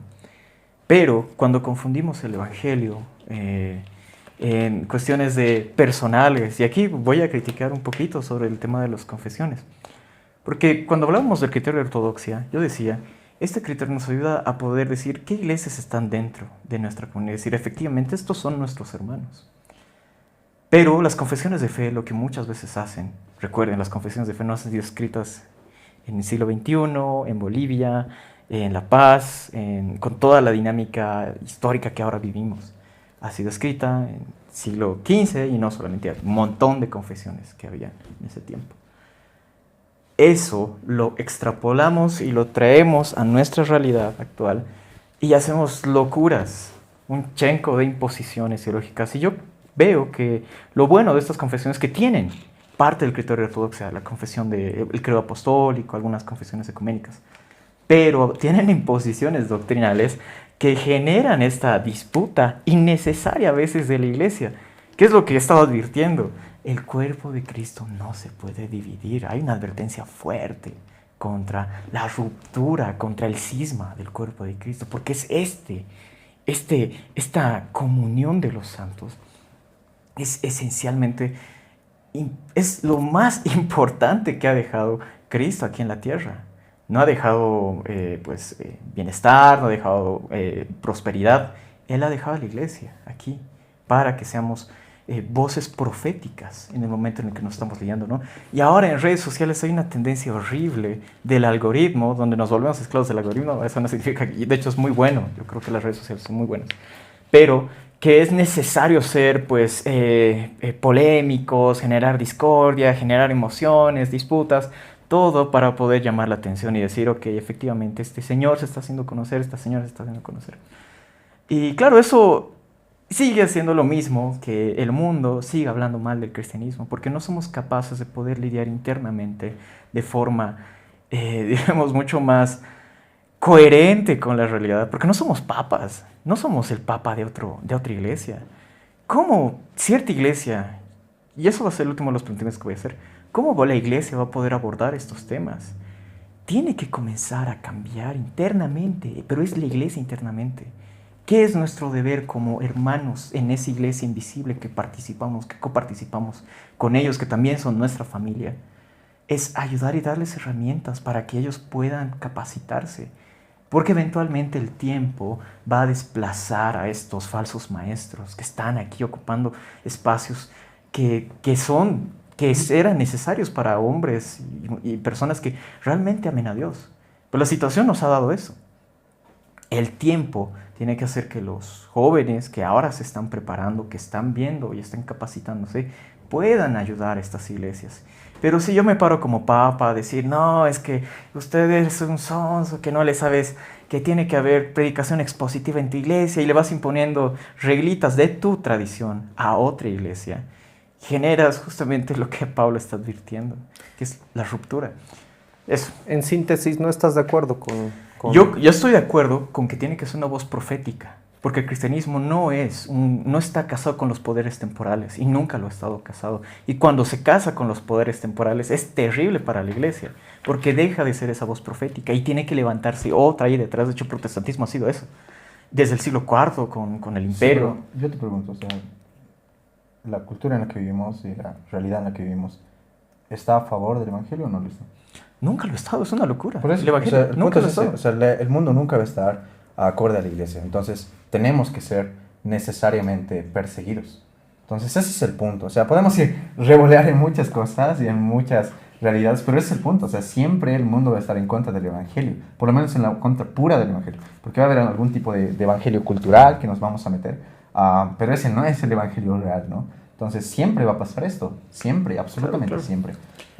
Y creo que es notorio mostrar esa realidad. Siempre vamos a estar en esas, ¿no? Pero justamente hay que evitar caer de una forma automática. Porque ¿qué es lo que han hecho los padres apostólicos? Lo que han hecho los padres de la iglesia. Esa frase de Tertuliano creo que era, ¿no? ¿Qué tiene que ver Atenas con Jerusalén? Es justamente ese rechazo. Es decir, la iglesia no tiene nada que ver con esta realidad. Entonces yo me voy a encerrar y pues hablamos solamente de esto. Pero hay padres apologistas que van a hacer ese diálogo, ese puente de decir, ¿sabes? Esta realidad está enfrentándose al evangelio. Yo como cristiano voy a tomar las herramientas que está planteando esta realidad. Voy a decir, el evangelio es superior a esta realidad. También habla de esta realidad. Y el evangelio sigue siendo superior incluso en esta realidad. Y es justamente eso lo que ha pasado y lo que vemos a lo largo de la historia. Cuando se levanta una idea que va en contra del evangelio de forma deliberante y directa, de alguna manera Dios provee maestros, hombres, que ayudan a entender y decir, efectivamente, esto que estás planteando es verdad. Voy a hacer un ejemplo. El caso del socialismo, los marxismos del principio del siglo XX, ateos completamente, leninistas, alejados. Hay hombres como René Padilla en los años 70 que van a las universidades a debatir. con hombres capacitados en el marxismo, en estos temas, justo en la Revolución Cubana, donde dicen, saben, hay que alejarnos porque la religión es el opio del pueblo, y René Padilla y Samuel Escobar se sienten y dicen, no, el Evangelio también habla de los pobres, también habla de los necesitados, de buscar ayudar a estos grupos vulnerables. El problema ha sido que después en el tiempo se han radicalizado en ese mensaje y se han vuelto una forma de fundamentalismo donde nadie puede criticar estas posturas. Pero en cada generación Dios provee maestros que nos ayudan a responder la cuestión histórica de que sí, nosotros vamos a ser perseguidos. Es inevitable, el Evangelio sigue siendo superior a cualquier ideología en el mundo, a cualquier ídolo. Pero eso no significa que yo voy a ser un loco, que voy a irme a chocar como un loco desgraciado que no entiende esta realidad y me voy a chocar sin entenderla, sin entrar en un diálogo para poder después superar estas contradicciones. Es decir, el Evangelio sigue siendo superior a este ídolo. Sí, hoy en día, ¿hay iglesias que estén siendo perseguidas? Actualmente en el mundo, ¿a qué te refieres? ¿Acá en Bolivia? Claro, en todo el mundo, en todo el mundo. No, pero a ver, ¿hay iglesias que están siendo perseguidas? ¿Te hablas de nuestra realidad o del mundo entero? En esta realidad, digamos. En nuestra realidad. ¿Tú conoces una iglesia que está siendo perseguida? Hay que aclarar, ¿no? O sea, yo hablo de persecución en el término que tal vez vemos en la... Porque tal vez no vamos a ver este tipo de persecución, ¿no? O sea, no me refiero a algo pues tan literal. Sí. Pero si se dan cuenta, o sea, el gobierno se está queriendo meter mucho en las iglesias, ¿no? Ya lo ha hecho. Ha hecho renovaciones de nuestros estatutos y cada iglesia está renovando sus estatutos. Hay planes de incluso que presentemos nuestros sermones para que sean revisados, ¿no? Por parte del Estado. Entonces, son cosas que se están dando, pero eso se va a dar de manera natural, yo creo. Lo que sí es que en tu comunidad o los miembros de la iglesia sean eventualmente perseguidos, o sea, por el lugar en el que se encuentran, porque realmente si un cristiano es radical en el área en la que se encuentra, eventualmente va a haber, y yo no niego lo que Amiel dice, ¿no? O sea, Amiel dice, yo creo que el evangelio se revela también a través de la cultura, y eso muestra Pablo, ¿no? Cuando va a predicar a Atenas y se encuentra al Dios no conocido, a este Dios que ustedes no conocen, a este les vengo a predicar, y empieza a usar elementos de la cultura griega para predicarles a Cristo. Creo que en ahí vamos a estar de acuerdo todos, ¿no? Podemos predicar a Cristo a alguien que es marxista y podemos hablar de sus elementos y las cosas en común, pero también hay que mostrarle que la diferencia, ¿no? Que el marxismo no es el cristianismo. Podemos hacer lo mismo con el capital, porque el capitalismo tiene cosas así, pero recordar que el capitalismo no es el cristianismo porque hay ciertos abusos. El evangelio nunca se puede tildar, y ese es el punto. En cada punto en el que estemos debería haber cierta noción de por qué él es así. O sea, ¿por qué Marco es así? ¿Por qué vive de manera distinta? ¿Por qué no permite que nos metamos en su vida tanto? ¿Por qué nos habla de tanto en tanto de Cristo, hablándonos en el trabajo? ¿Por qué es así? ¿Por qué no es corrupto como nosotros lo es? ¿Por qué no es así? Entonces, a eso me voy, a la persecución de la iglesia. Y también dentro de sus denominaciones, yo sé que no todos, pero hay muchas iglesias, y voy a hablar particularmente de la mía, donde hay nociones progresistas medio radicales que quieren entrar. Entonces yo estoy dispuesto a pelearme con esas iglesias y decir, ¿saben qué? Eso no es el evangelio. Lo que ustedes quieren meter a la iglesia no es el evangelio, y estar dispuesto a ser perseguidos, que eventualmente ya estamos siendo mirados así, algunas veces a mí me miran así. Pero es eso, porque yo no estoy casado con algún tipo de ideología que se está viniendo hegemónica en nuestro tiempo, sino estoy casado con el evangelio y con Cristo. Yo le soy fiel a Cristo, más allá de todo lo que me pueda ofrecer cierto movimiento, que me puedan quitar tal vez incluso el púlpito, que me quiten todo, pero yo estoy dispuesto a servir a Cristo. Entonces, a eso me voy, que seamos radicales con el evangelio, que estemos dispuestos a llevar a última consecuencia el evangelio y la fidelidad a Jesucristo, por pelearnos por quien sea, mientras Cristo esté de nuestro lado y estemos a favor de Cristo y estemos conscientes de que estamos luchando la batalla de Cristo. Perfecto, creo que eso está claro. ¿Tienes algún último punto, Miel? Sí, solamente recomendaciones, ¿no? Hay un dato del censo bien llamativo de Bolivia, el 2024, cuando se hizo, ¿no? Hay aproximadamente el promedio de jóvenes de 18 a 30 años es un 25,5%. Lo que significa que en toda la historia de Bolivia somos la mayor cantidad de jóvenes que existe en Bolivia. Y eso tiene muchas consecuencias, muchas interpretaciones sociales. Que puede haber como mayor fuerza de trabajo para que se desarrolle el país, que incluso en algunos contextos han habido revoluciones porque no se han atendido a las necesidades de esta masa trabajadora que ahora se está dando a partir de los 18 o 30 años, y han generado pues una revolución, han generado problemas. La densidad demográfica de jóvenes que ahora estamos teniendo es una ventana de oportunidad interesante para el cristianismo y sobre todo para la iglesia en Bolivia. Porque ha habido justamente un censo, un dato que sacó Vite, esta página de Vite, sobre la generación centennial, ¿no? Que están tendiendo a hacerse más católicos, están volviendo a una liturgia antigua, todo eso. Y es interesante porque vemos de que mucha de esta generación está optando por decir, ok, estamos cansados de este hartazgo motivacional, de que nos hablan de forma superficial de la Biblia. Cuando tengo un video en YouTube de un profesor que me está explicando cuál es el contexto histórico de lo que está hablando Romanos, y yo quedo pues sorprendido, muy admirado, porque realmente todo eso no aprendió jamás en mi iglesia. Y claro, los jóvenes de ahora van a apuntar a ese tipo de formación. Yo veo que muchos hermanos de contemporáneos, de mi edad, coetáneos, son de alguna manera, están interesados y están involucrados en estos temas. Y esto es importante para la iglesia en Bolivia, porque significa que, lo que he estado diciendo, es inevitable que cambiemos de pastores, es inevitable que los pastores mueran, es inevitable que los pastores envejezcan. ¿Y quiénes son los que van a tomar la responsabilidad de ser maestros en la iglesia? Van a ser justamente esta masa de jóvenes que es inmensa en Bolivia, va a ser terriblemente grande. Y creo que es la única, porque luego va a bajar la pirámide demográfica. Y simplemente yo aliento y animo y dejo como esperanza el tema de lo que Pablo le dice a Timoteo, ¿no? Lo manda siendo un joven para confrontar a los falsos maestros, para ayudar a la iglesia que está viviendo en Éfeso. Y hay que tener esa vocación de Timoteo, de decir, saben, hermanos, tenemos una responsabilidad delante de Dios.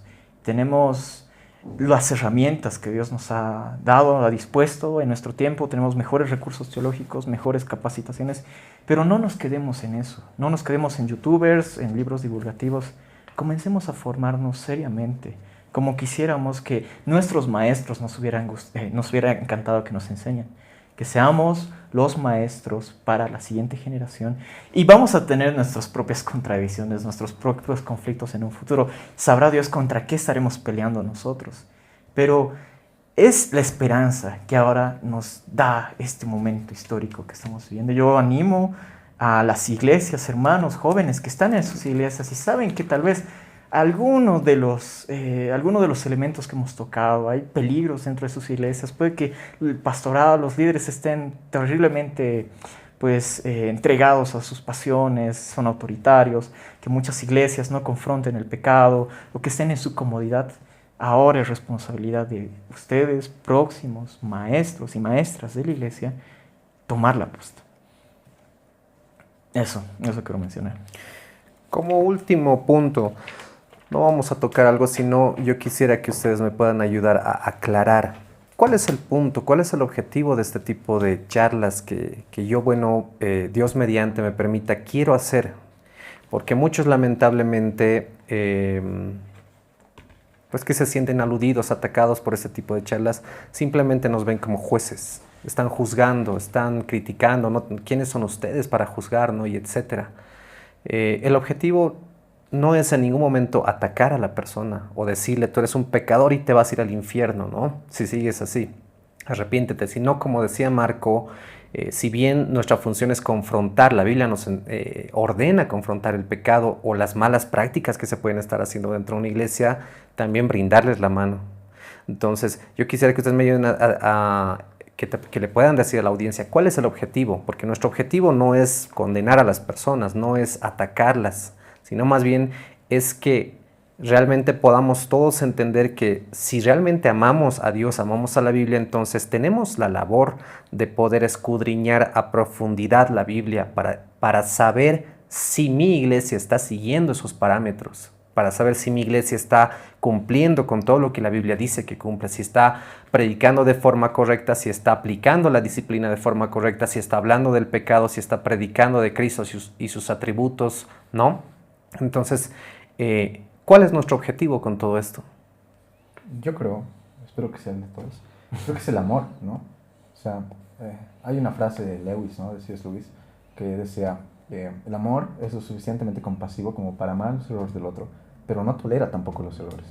Si amas a alguien profundamente, obviamente lo amas con sus virtudes y defectos, como Žižek también dice, Slavoj Žižek, que amar es amar también los defectos del otro, pero no toleras los defectos del otro. O sea, no te gusta. Si amas a algo profundamente o a alguien profundamente que se destruya por su pecado, no lo toleras. y quieres cambiarlo, quieres hacerlo mejor. Entonces, creo que ese es nuestro objetivo ahora. O sea, si vemos, si queremos hablar un poco de esto, yo si quiero hablar de esos temas, es porque justamente amo a la iglesia. O sea, realmente la amo. Y no quiero verla así. O sea, ya me he cansado de que una tras otra de mis amigos me digan, sabes que Marco, mi pastor es así, sabes que Marco, mis líderes son así. Y ya te da rabia, ¿no? Cómo se está manejando la iglesia de Cristo. Entonces, creo que es justamente el amor lo que nos motiva. Y eso, ¿no? Creo que el amor en mi caso particular. Sí, estoy súper de acuerdo. Es nuestra familia. La iglesia de Cristo es nuestra familia. Y estos hermanos que nos están escuchando también son mi familia. Somos una familia en Cristo. Y al ser parte de nuestra familia, yo voy a buscar lo mejor para ellos. Veo lo que estamos pasando, con lo poquito que he podido aprender, pues ayudemos. Sé que todavía nos falta mucho. Hay mucho camino por recorrer para realmente ser hombres que estemos al nivel y a la altura de decir, saben, que la iglesia en Bolivia va a tener maestros y maestras que realmente puedan enriquecer a la iglesia en Bolivia, que vemos que necesita. Hay maestros, han habido en el pasado, no somos renovadores, no somos los inauguradores, estamos parados en hombros de gigantes. Así que yo animo, hermano, no te sientas ofendido. Y yo entiendo que muchas veces se los ataca a los pentecostales, a los neopentecostales. Y no, hermano, yo admiro, yo de hecho como anglicano también creo en los dones del Espíritu, creo en todo el obrar del Espíritu Santo. Y puedes tener la confianza que no estamos en contra de ti. Queremos el crecimiento de nuestra familia en Cristo. Entonces, yo los animo a que no se despeguen, que puedan seguir. Que estos son como diálogos superficiales, cápsulas, que pueden ayudar y guiar. Puede ser un puente, pero no somos realmente el espacio que tienen que conocer. Ellos mismos van a tener que capacitarse también. Yo tal vez quisiera añadir algo, ¿no? A mí él ha hablado de la familia, ¿no? Y lo curioso de la familia es que no eliges a tus hermanos, ¿no? O sea, yo no he elegido a mis hermanos. Hay algunos de mis hermanos que no me llevo tan bien y otros con los que sí. Pero mis hermanos con los que no me llevo bien, en algún momento he tenido algún accidente y han estado ahí. Ha pasado algo malo conmigo y han estado ahí. A pesar de que no se llevaban bien. A pesar de que no nos llevamos bien. Entonces, la iglesia es eso. O sea, no has elegido a tus hermanos. Y los cristianos a veces quieren elegir a sus hermanos. No, si él me cae bien, él va a ser mi hermano. Y él no me cae bien, él no va a ser mi hermano. Entonces, no elegimos a nuestros hermanos. Nuestro Padre ha elegido a nuestros hermanos. Entonces, creo que tenemos que recordar eso, por mucho que tal vez no nos lleven o no nos importe mucho cómo piensan o no nos adhiramos a su pensamiento, pero son nuestros hermanos. Y creo que tu hermano, creo que no lo dejarías tirado, ¿no? Si tiene algún accidente o si está a punto de morir. Y eso veo en alguno de mis hermanos en Cristo, ¿no? Tal vez una puntualización, ¿no? A veces hay una pequeña distorsión del concepto del amor, ¿no? La Biblia habla bastante del amor, pero precisamente el hecho de que cada persona interpreta la Biblia a veces con su propio lente, es que a veces se distorsiona, ¿no? Y muchos, de hecho, utilizan la palabra amor, bueno, todas las veces que la palabra nos menciona el amor, para decir precisamente no deberías juzgar, ¿no? O sea, si me amas, debes aceptarme como tal. ¿Por qué juzgan? ¿Por qué condenan? Dejen que cada uno, pues, viva como quiera, ¿no? Y tal, así, Dios es amor, dice, ¿no? Dios no condena, Dios no hace, ustedes sí están haciendo eso, ¿no? Entonces, en realidad la Biblia es bastante clara. De hecho, Jesús nos dice que realmente porque nos ama, Él nos corrige, ¿no? Y nosotros, ¿cómo decimos eso? O sea, si yo tengo una persona, mi esposa que está aquí presente, a veces tenemos ciertas diferencias y yo le digo, por ejemplo, no hagas esto, no es bueno que actúes de esta forma. Pues a veces tenemos algún conflicto y me dice, pero ¿por qué? Tal vez tú no me quieres o ¿por qué me tratas así? Yo le digo, realmente quiero que seas mejor persona. O sea, porque te amo es que no quiero que hagas esto, porque te amo es que no quiero que sigas haciendo este tipo de cosas, ¿no? Y ese es el amor, pero tal vez lo tenemos a veces distorsionado y el punto por lo que hablamos este tipo de cosas, abordamos este tipo de temas y vamos a seguir hablando y haciendo este tipo de charlas, episodios, es precisamente por el amor que tenemos al cuerpo de Cristo, por el amor que queremos que puedan conocer toda la palabra en su plenitud y no que solamente se queden a veces con lo que les dicen sus pastores, ¿no? Porque a veces también llegamos a un punto en que lo que el pastor dice es ley, ¿no? Y a veces nos olvidamos de revisar las escrituras, así como los de Berea analizaban, dice, ¿no? Todo lo que Pablo decía para ver si era cierto. Nosotros también deberíamos aprender eso. Yo soy muy receloso, la verdad, de siempre cuando escucho algo a un pastor o pláticas con un amigo, verificar a ver si está realmente en la Biblia, ¿no? Si tiene un respaldo y tal. Entonces, el concepto del amor es muy importante también entenderlo, que el amor no cubre los errores y no tolera el pecado, ¿no? Más bien trata de corregirlo. Creo que es bueno entender eso en términos... siempre vuelvo a Cristo, ¿no? O sea, Cristo no nos ama, no porque seamos hermosos o bellos, sino que nos hace, amándonos, nos hace hermosos. Y creo que eso hace... Y yo les hago esta pregunta, ¿no?